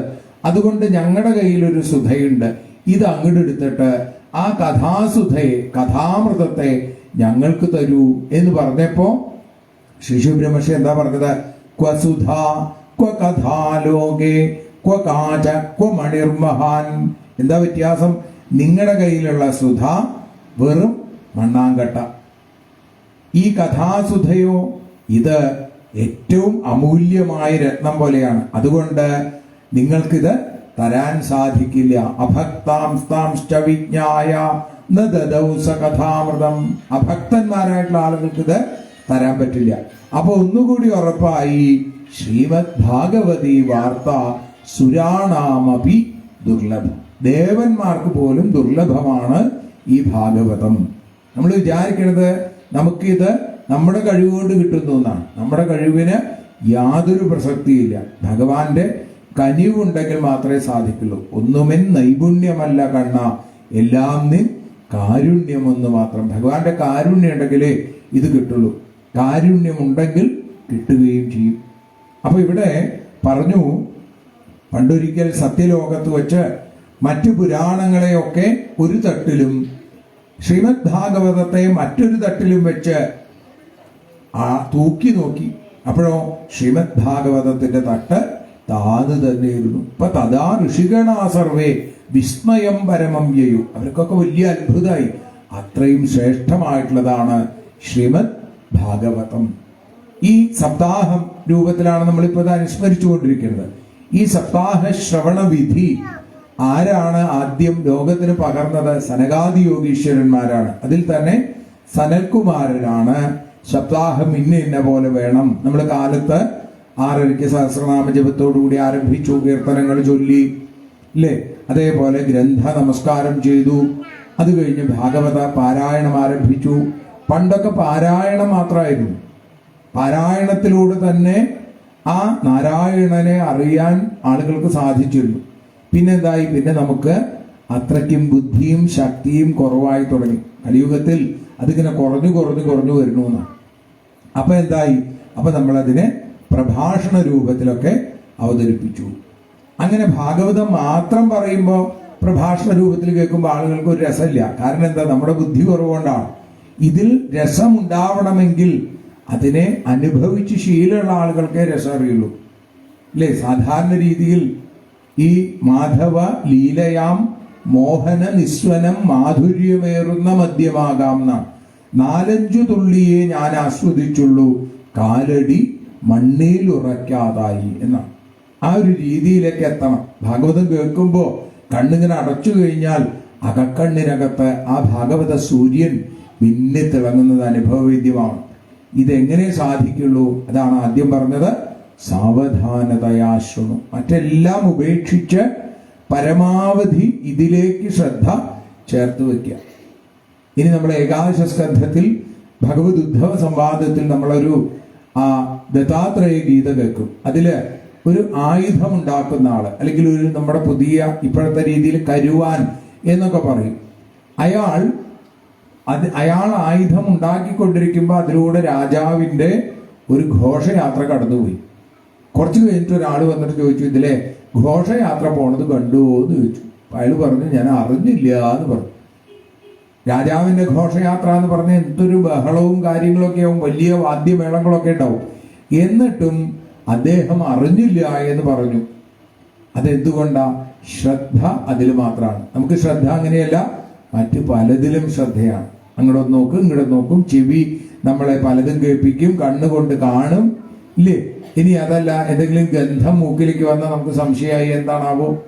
ഇങ്ങനെ നമ്മുടെ ഇന്ദ്രിയങ്ങളെ ബഹിർമുഖമാക്കി വെക്കുമ്പോൾ നമുക്ക് ശ്രദ്ധ കിട്ടില്ല. അതിനെന്ത് വേണം? ഇന്ദ്രിയങ്ങളെ അധോമുഖമാക്കണം. അതിനാണ് ധ്യാനയോഗം എന്ന് പറയുന്നത്. യമം, നിയമം, ആസനം, പ്രാണായാമം, പ്രത്യാഹാരം എന്നുള്ള ആ തലത്തിലാണ് നമ്മൾ ഇന്ദ്രിയങ്ങളെയൊക്കെ ഉള്ളിലേക്ക്, ആമയെ പോലെ എന്നൊക്കെ പറയാം. ആമ ശത്രുവിനെ കാണുമ്പോൾ എന്ത് ചെയ്യും? തൻ്റെ കൈകാലുകളൊക്കെ ഉള്ളിലേക്ക് വലിച്ചു വെക്കും. ഇതേപോലെ നമ്മളും ആ അന്തർമുഖന്മാരായി ഇരിക്കണം. ബഹിർമുഖൻ ആയി തീരുമ്പോഴാണ് നമുക്ക് ഇതിലൊക്കെ താല്പര്യം വരിക. കണ്ണുകൊണ്ട് കണ്ടിട്ട് മതിയാവണില്ല, കാതുകൊണ്ട് കേട്ടിട്ട് മതിയാവണില്ല, അങ്ങനെയുള്ളൊരു അവസ്ഥയിലേക്ക് നമ്മളെത്തും. അപ്പൊ ഈ സനകാദി യോഗീശ്വരന്മാരെ ഇപ്പൊ നമ്മൾ പറഞ്ഞു വന്നത്, അത് കഴിഞ്ഞപ്പോ എന്തായി? പ്രഭാഷണം മാത്രം പോരാ, മറ്റു പലതും അതിന്റെ ഭാഗമായിട്ട് നടത്താൻ തുടങ്ങി. പക്ഷേ ഇതൊക്കെ ചെയ്തോളൂ, ഭാഗവതം പറയുകയാണ്. ഇനി ബ്രഹ്മാവ് നാരദ മഹർഷിക്ക് ഉപദേശിക്കുമ്പോൾ ബ്രഹ്മാവ് പറയും, എന്ത് വേണമെങ്കിൽ ത്വമേതദ് വിപുലീ ഗുരു, എങ്ങനെ വേണമെങ്കിലും ഭാഗവതത്തെ ഉപയോഗിച്ചോളൂ, പക്ഷേ നൃണാം ഭക്തിർ ഭവിഷ്യതി, ജനങ്ങളിൽ ഭക്തി ഉണ്ടാവണം, അല്ലെങ്കിൽ ബാക്കിയെല്ലാം കാട്ടിക്കൂട്ടലുകളായി മാറും എന്ന് ഭാഗവതം ഓർമ്മിപ്പിക്കുന്നു. അത് വിട്ടുപോകാൻ പാടില്ല. തസ്മാൽ കേനാപ്യുപായേന മനഃകൃഷ്ണേ നിവേശയെന്ന, ഏതെങ്കിലും ഒരു രൂപത്തിൽ മനസ്സിനെ കൃഷ്ണനിലേക്ക് ചേർത്ത് വെക്കാൻ വേണ്ടിയിട്ടാണ് ഇതൊക്കെ. ഇപ്പൊ നമുക്ക് ഇവിടെയൊക്കെ ഈശ്വരനുണ്ട് എന്നുള്ള ആ വലിയ തത്വത്തിലേക്കൊന്നും നമുക്ക് എത്താൻ സാധിക്കില്ല. നമ്മളൊക്കെ സാധാരണക്കാരാണ്. അപ്പൊ നമ്മൾ എന്ത് ചെയ്യുന്നു? ആ ഭഗവാന്റെ വിഗ്രഹം ഇവിടെ വെക്കുന്നു, അതിന്റെ മുമ്പിൽ ഒരു വിളക്ക് കൊളുത്തി വെക്കും. അപ്പൊ നമുക്ക് തോന്നുകയാണ് ഇവിടെ ഈശ്വരനുണ്ട്. അങ്ങനെ തോന്നുള്ളൂ. എല്ലാത്തിലും ഈശ്വരനെ കാണുന്ന ഒരു തലത്തിലേക്കൊന്നും നമ്മൾ എത്തിയിട്ടില്ല. സത്യത്തിൽ അങ്ങനെയാണ് എത്തേണ്ടത്. എല്ലാവരിലും, എന്നിലും, നിങ്ങളിലും, സകല ചരാചരങ്ങളിലും ഈശ്വരനുണ്ട് എന്ന ബോധ്യത്തിലേക്ക് എത്തണം. ഇപ്പൊ ഒരു ആന വരുന്ന സമയത്ത് ചിലപ്പോൾ നമ്മൾ തൊഴുതു എന്ന് വരും ഇല്ലേ? ആനയെ നമ്മൾ സാക്ഷാൽ ആനവദനായിരിക്കുന്ന ഗണപതിയായിട്ടൊക്കെ കണക്കാക്കാറുണ്ട്. ഒരു പശു വരുന്ന സമയത്ത് നമ്മൾ തൊഴുതു എന്ന് വരും. ഒരു നായ വരുന്ന സമയത്ത് നമുക്ക് തൊഴാൻ സാധിക്കുമോ? നമ്മുടെ മനസ്സ് അതിന് പാകമായിട്ടില്ല എന്നുള്ളത് കൊണ്ടാണ്. എന്നാൽ വ്യാവഹാരികമായിട്ടുള്ള രീതിയിൽ ഒരു നായ വരുന്ന സമയത്ത് തൊഴുതു തുടങ്ങിക്കഴിഞ്ഞാൽ നമ്മളെ വേറെ എവിടേക്കെങ്കിലും കൊണ്ടാക്കുക ആളുകൾ. ഇതുവരെ ഒരു കുഴപ്പമുണ്ടായിരുന്നില്ല. ആ സപ്താഹം കേട്ടതിന് ശേഷം ഇപ്പൊ ഇങ്ങനെയാണ്. പോത്ത് വന്നാലും കാള വന്നാലും അതല്ലെങ്കിൽ നായ വന്നാലും എരുമ വന്നാലും ഒക്കെ തൊഴിലാണ്. ഇപ്പോ എന്തോ പറ്റിയിട്ടുണ്ട് എന്നാണ് നമ്മൾ പറയുക. പക്ഷേ അത് വെറും കാണിച്ച് കൂട്ടലായി കഴിഞ്ഞാൽ അതുകൊണ്ട് ഗുണമില്ല. ആ ഒരു ബോധം ഉള്ളിലുണ്ടാവുകയാണ് പരമപ്രധാനം എന്നുള്ളതാണ്. അങ്ങനെ വന്നാൽ എല്ലാത്തിലും ഒരേ ഒരു ഈശ്വരനാണ് എന്ന ബോധ്യം വന്നു കഴിഞ്ഞാൽ നമ്മുടെ മനസ്സ് വളരെ ശാന്തമാവും. നമുക്ക് ഒരാളെയും നിന്ദിക്കാൻ തോന്നില്ല, ഒരാളോട് ദേഷ്യപ്പെടാൻ തോന്നില്ല. എല്ലാം ഈശ്വരൻ, പരമമായ നിത്യമായ പ്രേമം മാത്രമേ എല്ലാവരോടും തോന്നുള്ളൂ. പ്രേമം എന്നുള്ളത് പോലും നമ്മൾ തെറ്റായിട്ട് ഉപയോഗിച്ചുകൊണ്ടിരിക്കുന്ന ഒരു പദമാണ്. പ്രേമം സ്ത്രീ പുരുഷന്മാർ തമ്മിലുള്ള ബന്ധത്തെ ആണ് നമ്മൾ പലപ്പോഴും പ്രേമം എന്ന് സങ്കല്പിക്കുന്നത്. അത് വെറും കാമം മാത്രമാണ് പലപ്പോഴും. എന്നാൽ പ്രേമം എന്ന് പറയുന്നത് എന്താ? ആ നിസ്വാർത്ഥമായ സ്നേഹം. അതാണ് ഭഗവാനുമായിട്ട് ഉണ്ടാവേണ്ടത്. ഒരു സ്വാർത്ഥതയും പാടില്ല. എന്തെങ്കിലും ഒന്ന് കിട്ടാൻ വേണ്ടി ഭഗവാനെ ആശ്രയിക്കരുത്. ഗോപികമാരൊക്കെ ആ തലത്തിലെത്തിയ ആളുകളാണ്. അതുകൊണ്ടാണ് പരമഭക്തനായ ഉദ്ധവൻ പോലും ഗോപീപാദങ്ങളിൽ വീണ് നമസ്കരിച്ചത്. വന്ദേ നന്ദവ്രത സ്ത്രീണാം പാദരേണു അഭീക്ഷ്ണശ യാസാം ഹരികഥോദ്ഗീതം പുനാദി ഭുവനത്രയം എന്ന് പ്രാർത്ഥിച്ചത്. ഗോപികമാർക്ക് ഉന്നതമായ വിദ്യാഭ്യാസമില്ല, അവര് വേദപാരംഗതന്മാരൊന്നുമല്ല. അവർക്ക് ഒരൊറ്റ കാര്യമുള്ളൂ, കൃഷ്ണന് സുഖം വേണമെന്നേ ഞങ്ങൾ കരുതിയിട്ടുള്ളൂ എന്നാണ് ഗോപികമാര്. ശ്രീകൃഷ്ണന് വേണ്ടി, അവർ കൃഷ്ണന് വേണ്ടി മാത്രം ജീവിച്ച ആളുകളാണ്. അപ്പൊ ഇവിടെ ആ കൃഷ്ണൻ ആരാണ്? അതാണ് ഭാഗവതം പറഞ്ഞു തരുന്നത്. കൃഷ്ണസ്തു ഭഗവാൻ സ്വയം. വീര്യം, യശസ് തുടങ്ങിയ 6 ഭഗങ്ങൾ ആരിൽ സമ്മേളിക്കുന്നു അയാളാണ് ഭഗവാൻ. അങ്ങനെയുള്ള ആ ശ്രീകൃഷ്ണൻ, കൃഷ്ണസ്തു ഭഗവാൻ സ്വയം എന്ന് പറഞ്ഞു. മറ്റൊരിടത്ത് പറഞ്ഞു ശ്രീമദ് ഭാഗവതാഖ്യോയം പ്രത്യക്ഷ കൃഷ്ണേവഹി. ശ്രീമദ് ഭാഗവതം പ്രത്യക്ഷ ശ്രീകൃഷ്ണ സ്വരൂപമാണ്. അതുകൊണ്ടാണ് ഇത് കേവലം ഒരു ഗ്രന്ഥമായിട്ട് നമ്മൾ മാത്രം കാണരുത്. ഇത് സാക്ഷാൽ ഭഗവാൻ തന്നെയാണ്. ആ ഒരു ബോധത്തോടു കൂടി വേണം ഇതിനെ സമീപിക്കാൻ. അപ്പൊ ഇവിടെ പറഞ്ഞു, ഈ സപ്താഹ ശ്രവണവിധി സനൽകുമാരനാണ് ആദ്യം തയ്യാറാക്കിയത് എന്ന് പറഞ്ഞപ്പോ നാരദ മഹർഷിയുമായി യദ്യപി ബ്രഹ്മസംബന്ധാൽ ശ്രുതമേതൽ സുരർഷിണ, സുരർഷിയായ ദേവർഷിയായ നാരദ മഹർഷിക്ക് ഇത് പകർന്നു കൊടുത്തു എന്ന് പറഞ്ഞപ്പോ ചോദിച്ചു, എവിടെ വെച്ചാണ് ഈ സംഭാഷണം ഉണ്ടായത്? സനകാദി യോഗീശ്വരന്മാരും നാരദനും തമ്മിലുണ്ടായ സംഭാഷണം എവിടെ എന്ന് ചോദിച്ചപ്പോ ആ ശൗനകാദികളുടെ ചോദ്യത്തിന് മറുപടിയായിട്ട് സൂതൻ പറഞ്ഞു, ഒരിക്കൽ ആ 4 മുനികൾ ഏകദാഹി വിശാലായം ചത്വാര ഋഷയോമല സത്സംഗാർത്ഥം സമായാത ദദൃശു തത്ര നാരദം. ഹിമാലയ സാനുക്കളിൽ വെച്ച് നാരദ മഹർഷിയെ കാണുന്നു സനകാദി യോഗീശ്വരന്മാർ. നാരദ മഹർഷിയുടെ മുഖം വല്ലാതെ മ്ലാനമായിട്ടുണ്ട്. അപ്പൊ അവര് ചോദിച്ചു, കഥം ബ്രഹ്മൻ ദീനമുഖ. 2 കാര്യം അതെന്ന് മനസ്സിലാവും. ഹേ ബ്രഹ്മൻ എന്നാണ് വിളിച്ചത്. ബ്രഹ്മത്തെ അറിഞ്ഞ ഒരാൾക്ക് ഒരിക്കലും ഇങ്ങനൊരു ദുഃഖം ഉണ്ടാവാൻ ഒരു ന്യായവുമില്ല. നിത്യാനന്ദം നേടുന്ന ആളുകളാണ് ബ്രഹ്മത്തെ അറിഞ്ഞവര്. അപ്പൊ പിന്നെ എന്തുകൊണ്ടാണ് അങ്ങക്ക് ഇങ്ങനെ ഒരു വിഷമം എന്ന് ചോദിച്ചു. ആ ചോദ്യത്തിന് മറുപടിയായിട്ട് നാരദൻ പറഞ്ഞു, ഭഗവാൻ സ്വധാമത്തിലേക്ക് പോയി, ദ്വാപരയുഗം പൂർത്തിയായി, കലിയുഗം ആരംഭിച്ചു. ഞാൻ ഈ കലിയുഗത്തിൽ ലോകം മുഴുവൻ ചുറ്റി സഞ്ചരിച്ചു. പുഷ്കരം, പ്രയാഗം, കാശി, ഗോദാവരി, ഹരിക്ഷേത്രം, കുരുക്ഷേത്രം, ശ്രീരംഗം, സേതു ബന്ധനം ഇങ്ങനെയുള്ള സ്ഥലത്തൊക്കെ പോയപ്പോ ഒരു സ്ഥലത്ത് പോലും മനസ്സിന് സന്തോഷത്തെ നൽകുന്ന അല്ലെങ്കിൽ ധർമ്മം എന്ന ഒരു ഭാവം ഒരു സ്ഥലത്തും കണ്ടില്ല. സത്യമില്ല, തപസ്സില്ല, ശുദ്ധിയില്ല, ദയയില്ല, ദാനമില്ല. എല്ലാ ആളുകളും എങ്ങനെയുള്ളവരായി മാറി? ഉദരംഭരിണോ ലോക. ഉദരംഭരികള് എന്ന് വെച്ചാൽ നമ്മുടെ വയറ് നിറയ്ക്കുക മാത്രം ലക്ഷ്യമായി ജീവിക്കുന്ന കുറെ ആളുകൾ. അപ്പൊ എനിക്ക് വല്ലാത്ത വിഷമായി. ഞാനങ്ങനെ നടന്ന് നടന്ന് നടന്ന് അവസാനം വൃന്ദാവനത്തിലേക്ക് എത്തിച്ചേർന്നപ്പോ അവിടെ ഭഗവാന്റെ ദിവ്യമായ ലീലകൾ നടന്ന സ്ഥലമാണ് അല്ലെ. യാമുനം തടമാപന്നോ എത്ര ലീലാഹരേരഭൂൽ, ഹരിയുടെ ലീലകൾ ആടിയ വൃന്ദാവനത്തിലെത്തിയപ്പോ അവിടെ അത്ഭുതകരമായൊരു കാഴ്ച കണ്ടു ഞാൻ. നാരദൻ പറയാ, ഒരു പെൺകുട്ടി, ആ പെൺകുട്ടിയെ സഹായിക്കാനായി 6-7 സ്ത്രീകൾ വേറെ, ആ പെൺകുട്ടിയുടെ മടിയിൽ 2 വൃദ്ധന്മാര് കിടക്കും. ആ പെൺകുട്ടി എന്നോട് പറഞ്ഞു, എന്നെ എങ്ങനെയെങ്കിലും ഒന്ന് രക്ഷിക്കണം. ആ പെൺകുട്ടിയുടെ ദീനയാചനം കേട്ടപ്പോ ഞാൻ അവളോട് ചോദിച്ചു, നീ ആരാണ്? വദദേവി സവിസ്താരം സ്വസ്യ ദുഃഖസ്യ കാരണം, നിന്റെ ദുഃഖത്തിന് കാരണം എന്താണ് എന്ന് എന്നോട് പറയൂ എന്ന് പറഞ്ഞപ്പോ ആ പെൺകുട്ടി എന്നോട് പറഞ്ഞു, അഹം ഭക്തിരിതിഖ്യാത, ഞാൻ ഭക്തി എന്ന പേരിൽ വളരെ പ്രസിദ്ധിയുള്ള ഒരു പെൺകുട്ടിയാണ്. ഇത് എൻ്റെ 2 പുത്രന്മാരാണ്, ജ്ഞാനവും വൈരാഗ്യവും. ഈ 2 പേർക്ക് കലിയുഗം ആരംഭിച്ചതോടുകൂടി ഇവർക്ക് യൗവനം നഷ്ടപ്പെട്ടു, വാർദ്ധക്യത്തിലേക്ക് എത്തി അല്ലേ. അറിവും വിരക്തിയുമാണ് ജ്ഞാനവൈരാഗ്യങ്ങൾ എന്ന് പറഞ്ഞാൽ. കലിയുഗത്തിൽ അതിന് വലിയ പ്രാധാന്യമില്ല. പക്ഷേ ഇതിനെ നമുക്ക് വേണം എന്നുണ്ടെങ്കിൽ, ഈ അറിവും വിരക്തിയും നമുക്ക് വരണം എന്നുണ്ടെങ്കിൽ എന്തു മതി? ഭക്തി ഉണർന്നാൽ മതി. ഭക്തിയെ ഉണർത്തിക്കഴിഞ്ഞാൽ ജ്ഞാനവൈരാഗ്യങ്ങൾക്ക് ഉണർവുണ്ടാവും.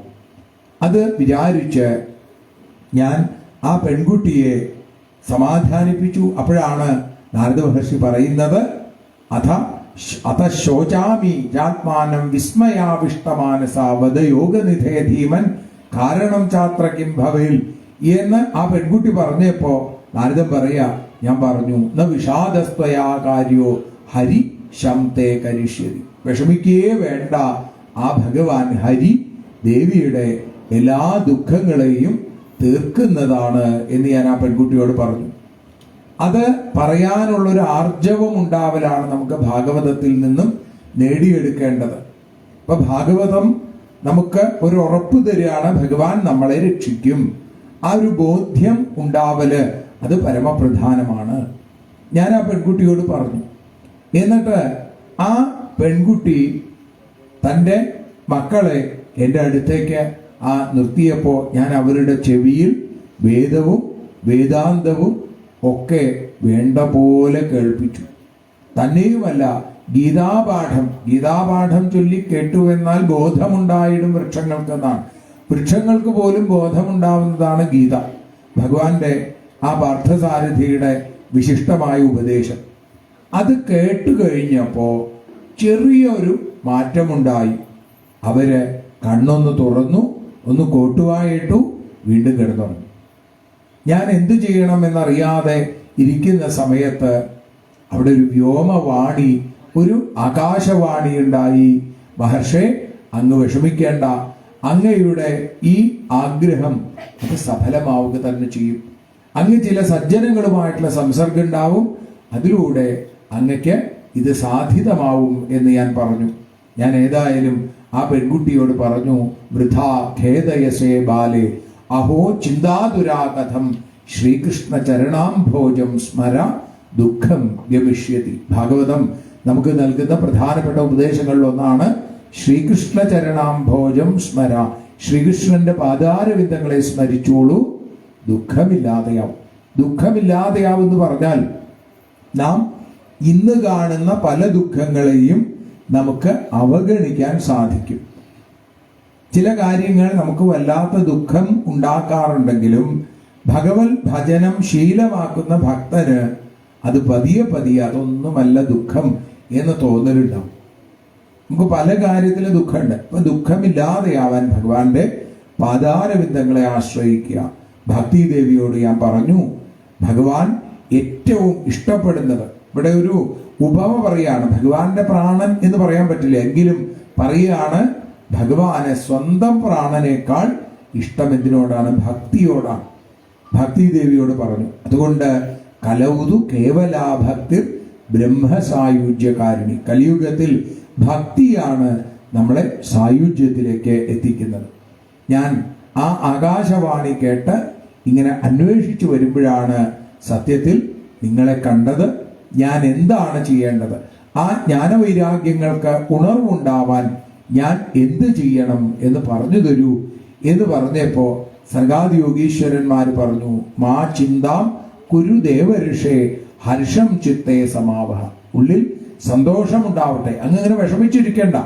ഇതിനുള്ള വഴി എത്രയോ മുമ്പ് തന്നെ അങ്ങ് തന്നെ വേദവ്യാസ മഹർഷിക്ക് പറഞ്ഞു കൊടുത്തിട്ടുണ്ട്. ഇതുപോലെ വല്ലാതെ ആ മ്ലാനവദനായിരിക്കുന്ന വേദവ്യാസന് ഭാഗവത കഥകൾ പാടൂ എന്ന് അങ്ങ് പറഞ്ഞില്ലേ? ശ്രീകൃഷ്ണദാസാനാം അഗ്രണീർ യോഗ ഭാസ്കര, അങ്ങ് ശ്രീകൃഷ്ണ ഭക്തന്മാരിൽ ഏറ്റവും ശ്രേഷ്ഠനല്ലേ? അതുകൊണ്ട് ആ ഭഗവത് കഥകൾ നിറഞ്ഞ ശ്രീമദ് ഭാഗവതാലാപ സതു ഗീത ശുകാദിഭി, ആ ശ്രീമദ് ഭാഗവതം വേണ്ട പോലെ കേൾപ്പിച്ചാൽ ഭക്തിക്കും ജ്ഞാനത്തിനും വൈരാഗ്യത്തിനും വലിയ ബലം ഉണ്ടാവുക, ഒരു സംശയവുമില്ല. അതുകൊണ്ട് അതാണ് ചെയ്യേണ്ടത് എന്ന് പറയുന്നു. ഇത് കേട്ട് കഴിഞ്ഞപ്പോൾ നാരദ മഹർഷി ചോദിച്ചു, ഇതെന്തുകൊണ്ടാണ്? വേദസാരമാണ് ഭാഗവതം എന്ന് ഞാൻ കേട്ടിട്ടുണ്ട്. അങ്ങനെയെങ്കിൽ വേദം കേൾപ്പിച്ചിട്ട് എന്തുകൊണ്ട് അവർക്ക് ഉണർവുണ്ടായില്ല എന്ന് ചോദിച്ചപ്പോൾ അതിന് രണ്ട് ഉപമകൾ അവിടെ സനകാദി യോഗീശ്വരന്മാർ പറഞ്ഞു. ഒന്ന്, നമ്മൾ പറയാം ഇക്ഷുഖണ്ഡ്, കരിമ്പിന്റെ തണ്ട്, അതിന് നല്ല മധുരമാണ്. പക്ഷേ അത് പായസത്തിലിട്ടാൽ പായസത്തിന് മധുരം ഉണ്ടാവില്ല. മറിച്ച് അത് എന്തായി മാറണം?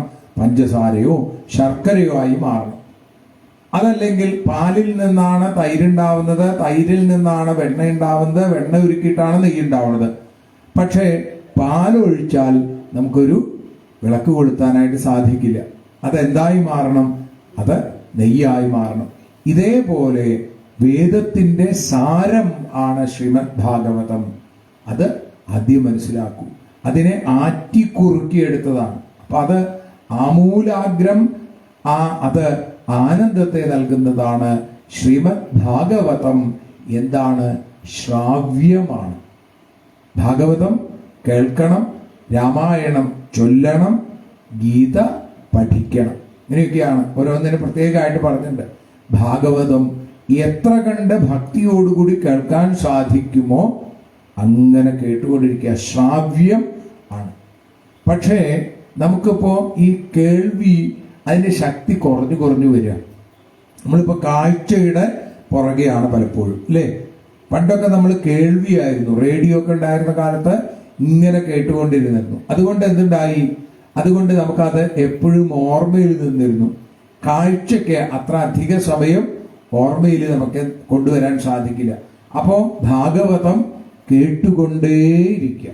എത്ര തവണ കേൾക്കാൻ സാധിക്കുമോ അത്രയും തവണ കേട്ടുകൊണ്ടിരിക്കുക. ശ്രീമദ് ഭാഗവതം ശ്രാവ്യമാണ്, അത് കേൾപ്പിച്ചോളൂ എന്ന് പറഞ്ഞപ്പോഴാണ് നാരദ മഹർഷിയുടെ അഭ്യർത്ഥനയെ തുടർന്ന് ഗംഗാ നദിയുടെ തീരത്ത് തടമാനന്ദനാമകം, ആനന്ദതടം എന്നുള്ള സ്ഥലത്ത് അവിടെ സനകാദി യോഗീശ്വരന്മാരുടെ സപ്താഹം ആരംഭിക്കുകയാണ്. നിറയെ ആളുകളാണെന്നാണ്. കാരണം സാധാരണ മനുഷ്യർ മാത്രമല്ല, ദേവന്മാരുണ്ട്, ഹിമാലയം തുടങ്ങിയ പർവ്വതങ്ങളുണ്ട്, ഗംഗ തുടങ്ങിയ നദികളുണ്ട്, ദണ്ഡകം തുടങ്ങിയ വനങ്ങളുണ്ട്, ദശസപ്തപുരാണാനി 17 പുരാണങ്ങൾ, 6 ശാസ്ത്രങ്ങൾ, വേദങ്ങൾ, വേദം, മന്ത്രം, തന്ത്രം, ഇതൊക്കെ മൂർത്തി ഭാവത്തില് സ്വരൂപം സ്വീകരിച്ച് അവിടെ വന്ന് കേൾക്കാനായിട്ടിരിക്കുന്നു. ജയശബ്ദം, നമശബ്ദം, ഗോവിന്ദ നാമ സങ്കീർത്തനം ഒക്കെ മുഴങ്ങിക്കൊണ്ടിരിക്കുമ്പോൾ, ശംഖശബ്ദം, ദുന്ദുഭിനാദം ഒക്കെ മുഴങ്ങുന്ന സമയത്താണ് അവിടെ ഇതാ പറഞ്ഞു, സദാസേവ്യ സദാസേവ്യ ശ്രീമദ് ഭാഗവതീ കഥ യസ്യ ശ്രവണമാത്രേണ ഹരിശ്ചിത്തം സമാശ്രയേൽ എന്ന് പറയുന്നു. അപ്പോ ആ രീതിയിൽ ഭഗവാന്റെ കഥകളെ നിത്യം കേട്ടുകൊണ്ടിരിക്കും. അതിങ്ങനെ കേട്ടുകൊണ്ടിരിക്കുക. എപ്പോഴും പരീക്ഷിച്ചുക സംവാദം, പരീക്ഷിത്തും ശ്രീശുകനും തമ്മിലുള്ള ഈ സംവാദം. ഭാഗവതം ഗ്രന്ഥോ 18 ഇതില് 18,000 ഗ്രന്ഥങ്ങൾ ഉണ്ടെന്നാണ്. ഒരു ഗ്രന്ഥം എന്ന് പറഞ്ഞാൽ 32 അക്ഷരമുള്ള ശ്ലോകത്തിലാണ് ഗ്രന്ഥം എന്ന് പറയാം അനുഷ്ഠുപ്രവൃത്തത്തില്. അപ്പൊ അങ്ങനെ 32 അക്ഷരങ്ങളുടെ 18,000. പിന്നെയോ 12 സ്കന്ധ സംഹിത, 12 സ്കന്ധങ്ങളോട് കൂടിയതാണ് എന്ന് അവിടെ ഇതാ പറയുന്നു. അങ്ങനെയുള്ള ശ്രീമദ് ഭാഗവതം യശ്ചഭാഗവതം ശാസ്ത്രം ജന്മകോടി കൃതം പാപം നശ്യതേ നാത്ര സംശയ. ഒരു സംശയവും വേണ്ട, കോടി ജന്മത്തിലെ പാപം പോലും ഭാഗവതം കേട്ടാൽ ഇല്ലാതെയാവും. എന്നിട്ട് എന്താ നമ്മുടെ പാപം തീരാത്തത് എന്നാണെങ്കിൽ നമ്മൾ കേൾക്കേണ്ട പോലെ കേൾക്കണില്ല എന്ന് തന്നെയല്ല, ഇതങ്ങോട്ട് കഴിഞ്ഞ് സർവത്ര ഗോവിന്ദനാമ സങ്കീർത്തനം കഴിഞ്ഞാൽ ഉടനെ വീണ്ടും പാപം ചെയ്യും, മനസ്സാ വാച കർമ്മണ. അപ്പൊ അതുകൊണ്ട് ഏതുപോലെ മന്യേ കുഞ്ചര ശൗചവൽ എന്ന് പരീക്ഷിത്ത് പറയുന്നത് പോലെ, കുഞ്ചര ശൗചം ആനക്കുളി പോലെയാണ് നമ്മുടെ പ്രായശ്ചിത്തങ്ങൾ. ആനയെ കുളിപ്പിച്ചു നിർത്തിക്കഴിഞ്ഞാൽ അധികം വൈകാതെ ആന വീണ്ടും തന്റെ ദേഹത്തേക്ക് മണ്ണ് വാരിയിടും. ഇതേപോലെ ഒരു പാപം ചെയ്ത് അതിന് പ്രായശ്ചിത്തം ചെയ്താൽ അപ്പ തന്നെ അടുത്ത പാപം ചെയ്യുന്നു.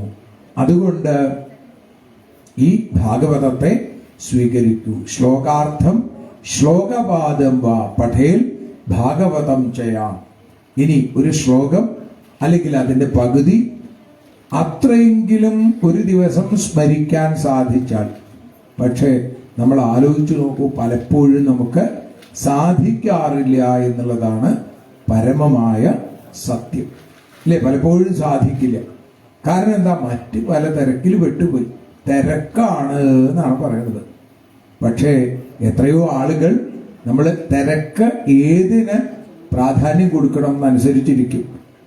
അത് ഒരുപക്ഷെ ജീവിത ചുറ്റുപാടുകളിൽ സാധിക്കാത്ത ആളുകൾ ഉണ്ടാവും. പക്ഷേ മനസ്സിൽ ആ ഭഗവത് സ്വരൂപത്തെ സ്മരിക്കാൻ ഏത് ചുറ്റുപാടിലുള്ള ആളുകൾക്കും സാധിക്കും, അല്ലേ?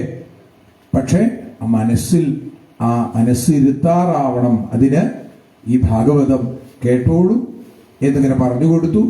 ആ ഭാഗവതത്തിന്റെ പ്രാധാന്യം ഉദ്ധവൻ ഭഗവാൻ സ്വധാമത്തിലേക്ക് പോയപ്പോ ഭഗവാനോട് പറഞ്ഞു, ഭഗവാനെ അവിടുന്ന് ഇവിടെ തന്നെ ഉണ്ടാവണം എന്ന് പറഞ്ഞപ്പോ തിരോധായ പ്രവിഷ്ടോയം ശ്രീമദ് ഭാഗവതാർണവം, ഈ ഭാഗവതമാകുന്ന സമുദ്രത്തിലേക്ക് ഭഗവാൻ ഇറങ്ങി നിൽക്കുകയാണെന്നാണ്. അതുകൊണ്ടാണ് ശ്രീമദ് ഭാഗവതാഖ്യോയം പ്രത്യക്ഷ കൃഷ്ണ ഏവ ഹി എന്ന് ഭാഗവതം പറയുന്നത്. എന്നിട്ട് പറഞ്ഞു, ഈ ഭാഗവതം അതിന്റെ മാഹാത്മ്യം ഇങ്ങനെ പറഞ്ഞു തുടങ്ങിയപ്പോഴേക്കും ദാരിദ്ര്യ ദുഃഖ ദൗർഭാഗ്യ പാപ പ്രക്ഷാളനായ ച കാമക്രോധജയാർത്ഥം ഹി കലൗ ധർമ്മോയ വീരിത. കലിയുഗത്തിൽ ഈ തരത്തിലുള്ള ദോഷങ്ങളിൽ നിന്നൊക്കെ രക്ഷപ്പെടാൻ എന്താ വഴി? ഭാഗവതത്തെ മുറുകെ പിടിച്ചോളൂ. എങ്കിൽ ഇതൊക്കെ കുറേശ്ശെയായിട്ട് ഇല്ലാതെയായിട്ട് തീരും, യാതൊരു സംശയവുമില്ല എന്നിങ്ങനെ പറഞ്ഞുകൊണ്ടിരിക്കുമ്പോ അവിടുന്ന് ഉറക്കെ ഒരു ശബ്ദം, ശ്രീകൃഷ്ണ ഗോവിന്ദ ഹരേ മുരാരേ ഹേ നാഥ നാമാനി മുഹുർവദന്തി. ശ്രീകൃഷ്ണ ഗോവിന്ദ ഹരേ മുരാരേ നാഥേതി നാമാനി മുഹുർവദന്തി. ആ 5 നാമങ്ങൾ ഉറക്കെ ജപിച്ചുകൊണ്ട്, പഞ്ചനാമം എന്താ? ശ്രീകൃഷ്ണ ഗോവിന്ദ ഹരേ മുരാരേ നാഥ എന്ന് വിളിച്ചുകൊണ്ട് ആരാ ഓടി വന്നത് അവിടേക്ക്? ഭക്തി ദേവിയാണ് വന്നത്. അപ്പൊ നമ്മളും ഉറക്ക നാമം ജപിച്ചാൽ ഭാഗവതത്തിന്റെ മാഹാത്മ്യ സമയത്ത് തന്നെ ഭക്തി ഉള്ളിൽ നിറയും. ഉറക്ക ജപിച്ചില്ലെങ്കിലോ ഒന്നും ഉണ്ടാവില്ല. നമ്മൾ വെറും ഭുക്തിക്ക് വേണ്ടി മാത്രം ജീവിക്കലാവും. അതല്ല വേണ്ടത്, ഭക്തിക്ക് വേണ്ടിയാണ് ജീവിക്കേണ്ടത്. അങ്ങനെ ഭക്തി ഉള്ളിൽ നിറഞ്ഞു. എങ്ങനെയാ വന്നത്? ഭക്തിസ്വതൗ തൗ തരുണൗ ഗൃഹീത്വാ. തരുണന്മാരായി യൗവനയുക്തന്മാരായിരിക്കുന്ന തന്റെ മക്കള് ജ്ഞാനവൈരാഗ്യങ്ങളെയും പിടിച്ചും കൊണ്ട് ഭക്തിദേവി അവിടേക്ക് കടന്നു വന്നു. ഭക്തിദേവി സനൽകുമാരനെ വീണിങ്ങനെ നമസ്കരിച്ചു. ചോദിച്ചു, ഞാൻ എവിടെയാണ് ഇരിക്കേണ്ടത് എന്ന് ചോദിച്ചപ്പോ എല്ലാവരുടെയും ഉള്ളിൽ ദേവി ഉണ്ടാവണം. എവിടെ ഭാഗവതം നടക്കുന്നുണ്ടോ അവിടെയൊക്കെ ദേവി വരണേ എന്നാണ്. കാരണം എന്താ? സജ്ജനങ്ങളുടെ സ്വഭാവമാണ്. നമ്മളാണെങ്കിൽ എന്ത് പറയും? എൻ്റെ സപ്താഹം എവിടെ നടക്കുന്നുണ്ടോ അവിടേക്ക് വന്നാൽ കൊള്ളാം എന്ന് നമ്മൾ പറയും, ഇല്ലേ? അങ്ങനെയല്ല. ഇനി എവിടെ എവിടെ സപ്താഹങ്ങൾ നടക്കണോ അവിടെയൊക്കെ ദേവി ഉണ്ടാവണേ. ദേവി ഓരോരുത്തരുടെയും ഉള്ളിൽ അങ്ങോട്ട് മിന്നി തിളങ്ങാൻ തുടങ്ങിയപ്പോ അഥ വൈഷ്ണവ ചിത്തേഷു ദൃഷ്ട്വാ ഭക്തിമലൗകികം നിജലോകം പരിത്യജ്യ നാഹം വസാമി വൈകുണ്ഠേ ന യോഗി ഹൃദയേപി ച മദ്ഭക്ത യത്ര ഗായന്തി തത്ര തിഷ്ഠാമി നാരദ എന്ന് പറഞ്ഞില്ലേ? അപ്പൊ ഭഗവാൻ എവിടെ ഉണ്ടാവുക? നമ്മൾ ഉറക്കെ നാമം ജപിക്കുന്നിടത്താണ് ഭഗവാൻ ഉണ്ടാവുക. ആ ഹരിഗർജനം കേൾക്കുന്ന മാത്രയിൽ ഘോരപാപങ്ങളാം വൻഗജങ്ങൾ ദൂരത്തിൽ ഓടി മറയുന്നു. തൽക്ഷണം ഭാരിച്ച ഭീതിയിൽ ആതുരരായി. ഭക്തിദേവി ഉള്ളിൽ വന്നപ്പോ നിജലോകം പരിത്യജ്യ വൈകുണ്ഠം വിട്ട ഭഗവാൻ ഓരോരുത്തരുടെയും ഹൃദയത്തിൽ മിന്നിത്തിളങ്ങാൻ തുടങ്ങി. അപ്പോ സനകാദി യോഗീശ്വരന്മാർ പറഞ്ഞു, എത്രയോ പാപങ്ങൾ സത്യേന ഹീന പിതൃമാതൃദൂഷകാസ്തൃഷ്ണാകുലാശ്ചാശ്രമ ധർമ്മവർജിത ഏ ദാംഭിക മത്സരിണോപി ഹിംസക പഞ്ചോഗ്ര പാപാശ്ചല ഛദ്മകാരിണ ക്രൂര പിശാച ഇവ നിർദ്ദയാശ്ചയെ ബ്രഹ്മസ്വപുഷ്ട വ്യഭിചാരകാരിണ. ഇങ്ങനെയുള്ള ആളുകളൊക്കെ തന്നെ സപ്താഹയജ്ഞേന കലൗ പുനന്തിത്. അവരൊക്കെ സപ്താഹയജ്ഞം കൊണ്ട് ശുദ്ധരായിട്ട് തീരും. മനസ്സ് മാറും എന്ന്, മനസ്സ് ശാന്തമാവും. അങ്ങനെ ഇതിങ്ങനെ പറഞ്ഞുകൊണ്ടിരിക്കുന്നു. അതിനെ ഉദാഹരണമായിട്ട് പറഞ്ഞ കഥയാണ് ആത്മദേവന്റെ കഥ. നമ്മളൊക്കെ സപ്താഹത്തിൽ കേട്ടിട്ടുണ്ട്. ആത്മദേവൻ എന്നൊരു ബ്രാഹ്മണൻ, അദ്ദേഹത്തിന്റെ പത്നി ധുന്ധുലി. ആ ധുന്ധുലി പ്രസവിക്കാൻ ഇഷ്ടമില്ലാത്തവളായിരുന്നു. പക്ഷെ ആത്മദേവന് പുത്രൻ വേണം എന്നൊരു മോഹം. ഒരു യതി നൽകിയ പഴവുമായി തൻ്റെ ഭാര്യയുടെ അടുത്തേക്ക് എത്തി അദ്ദേഹം, ഇത് കഴിച്ചോളൂ, നമുക്കൊരു പുത്രനുണ്ടാവും എന്ന് പറഞ്ഞപ്പോ ധുന്ധുലി എന്ത് വിചാരിച്ചു? ലാളനെ പാലനെ ദുഃഖം. ഈ കുട്ടി ഉണ്ടായിക്കഴിഞ്ഞാൽ എപ്പോഴും ദുഃഖമാണ്, അല്ലേ? അത് സുഖമാണ് എന്ന് കരുതുന്ന ആളുകൾക്ക് സുഖമാണ്. കുട്ടിയെ നോക്കുക, അല്ലെ, അതിനെ കുളിപ്പിക്കുക, അങ്ങനെ ഓരോ പ്രവർത്തികള്. പക്ഷേ ധുന്ധുലി ഈ ആധുനിക ലോകത്തെ ചില സ്ത്രീകളെ പോലെയാ. അന്ന് തന്നെ അവള് പറഞ്ഞു ഇതൊക്കെ വലിയ ബുദ്ധിമുട്ടാണ്. അവള് പറയാ, വന്ധ്യാവാ വിധവാ നാരി സുഖിനി ചേതിമേ മതി. എൻ്റെ ഒരു അഭിപ്രായത്തിൽ നയം വ്യക്തമാക്കി ധുന്ധുലി. എൻ്റെ അഭിപ്രായത്തിൽ ലോകത്തിൽ വിധവകളും വന്ധ്യകളുമാണ് ഏറ്റവും ഭാഗ്യം ചെയ്തവർ, ഏറ്റവും സുഖം അനുഭവിക്കുന്നവർ. എനിക്ക് പ്രസവിക്കാനൊന്നും വയ്യ, ഭർത്താവിനോട് പറയാൻ പറ്റൂ. അപ്പോൾ അവൾ എന്ത് ചെയ്തു? അവളിങ്ങനെ വിഷമിച്ചിരിക്കുമ്പോൾ ദാ വരുന്നു അനിയത്തി. അനിയത്തി ചോദിച്ചു, ഏടത്തി എന്തിനാ കരയണതെന്ന് ചോദിച്ചു. അപ്പോൾ പറഞ്ഞു, ഇങ്ങനെ ഒരു പ്രശ്നം വന്നിട്ടുണ്ട്. ഏടത്തി ഒരു കാര്യം ചെയ്തോളൂ, ആ പഴം തൊഴുത്തിലെ പശുവിന് കൊടുക്കൂ, ഏടത്തി കഴിച്ചു പറഞ്ഞാൽ മതി. അയ്യോ, അപ്പൊ എനിക്ക് കുട്ടിയില്ലാണ്ടായി കഴിഞ്ഞാൽ പ്രശ്നമാവില്ലേ? അതിനൊന്നും കുഴപ്പമില്ല, ഒരു കാര്യം ചെയ്യാം, എൻ്റെ കൂടെ പോന്നോളൂ, നമുക്ക് അവിടെ ഒരുമിച്ച് താമസിക്കാം. എന്നിട്ടോ ഏടത്തിയുടെ പ്രസവം കഴിഞ്ഞു എന്ന് പറഞ്ഞിട്ട് എൻ്റെ പ്രസവം കഴിഞ്ഞാൽ എൻ്റെ കുഞ്ഞിനെ ഏടത്തിക്ക് തരാം, എൻ്റെ കുഞ്ഞ് മരിച്ചുപോയി എന്നും പറയാം. അതൊക്കെ അദ്ദേഹം വിശ്വസിച്ചോളൂ. ഇത് വല്ല എളുപ്പമായി. പക്ഷേ അനിയത്തി പറഞ്ഞു, ഇതൊക്കെ ആണെങ്കിലും എൻ്റെ മകനെ തരണമെന്നുണ്ടെങ്കിൽ, എൻ്റെ മകനാണോ മകളാണോ എന്ന് ഇഷ്ടമില്ല, അതിനെ തരണമെങ്കിൽ എനിക്ക് കുറച്ച് പണം വേണം. എനിക്കിപ്പോൾ കുട്ടികളില്ലെങ്കിലും കുഴപ്പമില്ല, വേറെ 2-3 കുട്ടികളുണ്ട്, അപ്പൊ ഇതിനെ വേണമെങ്കിൽ തരാം, പക്ഷേ കാശ് കിട്ടണം എന്ന് പറഞ്ഞു. ഭർത്താവിന് കാശ് കൊടുത്താൽ അയാൾ സമ്മതിക്കും. അങ്ങനെ ധുന്ധുലി ഇങ്ങനെ ഉണ്ടാവുമല്ലോ, സ്വന്തമായിട്ട് കുറച്ച് പണമൊക്കെ ഉണ്ടാവും. അതൊക്കെയുള്ള ധുന്ധുലി ഭർത്താവ് അറിയാതെ തൻ്റെ അക്കൗണ്ടിൽ നിന്ന് കുറച്ച് പണം ആർക്ക് കൊടുത്തു? ഏടത്തിയുടെ അനിയത്തിയുടെ ഭർത്താവിന് കൊടുത്തു. അയാൾ പറഞ്ഞു, കുഴപ്പമില്ല, ജനിച്ചാൽ അന്ന് തന്നെ ഞാൻ ഇങ്ങോട്ട് മാറ്റി കിടത്തിക്കൊള്ളാം. അല്ലേ, നമ്മൾ ചില സിനിമകളിലൊക്കെ കണ്ടിട്ടുണ്ട്. അതേപോലെ ഏടത്തിയും അനിയത്തിയും, ഏടത്തി ഗർഭമുള്ളതുപോലെ അഭിനയിച്ചു. ആത്മദേവന് വലിയ സന്തോഷമായി. ആ യതി നൽകിയ പഴം വളരെ നന്നായി. എന്നാൽ കുറച്ച് പ്രീമച്വർ ആണെന്ന് തോന്നും. കാരണം എന്താ, പഴം കഴിച്ചിട്ട് 7 മാസമായിട്ടുള്ളൂ. പക്ഷെ അനിയത്തിക്ക് 3 മാസം അപ്പം തന്നെ ആയിട്ടുണ്ടായിരുന്നു. അനിയത്തി പ്രസവിച്ചപ്പോ കുട്ടിയെ കിട്ടി. 7 മാസം ആയിട്ടുള്ളൂ വെച്ചാലും നല്ല വളർച്ചയുള്ള കുട്ടി. അപ്പൊ ധുന്ധുലി എന്ത് ചെയ്തു? തന്റെ മകനാണെന്ന് അറിയിക്കാൻ വേണ്ടി ഇപ്പോഴത്തെ ഏർപ്പാടില്ലേ, അച്ഛന്റെ പേരിന്റെ ആദ്യത്തെ അക്ഷരം, അമ്മയുടെ പേരിന്റെ രണ്ടാമത്തെ അക്ഷരം, ഇങ്ങനെയൊക്കെ ചേർത്ത് കുട്ടികൾക്ക് പേരിടുക. അതുകൊണ്ട് ഈ കുട്ടിക്ക് ധുന്ധുലി തന്റെ പേരിന്റെ ആദ്യത്തെ രണ്ടക്ഷരം എടുത്തു, എന്നിട്ട് ധുന്ധുകാരി എന്ന് പേരിട്ടു. ഈ പണം മേടിച്ചിട്ട് കുട്ടിയെ കൊടുക്കുന്ന ഒരു അച്ഛന്റെ മകനല്ല, യതിയുടെ അനുഗ്രഹം, സന്യാസി ശ്രേഷ്ഠന്റെ അനുഗ്രഹം കിട്ടിയത് കൊണ്ടുണ്ടായ കുട്ടിയാണ്.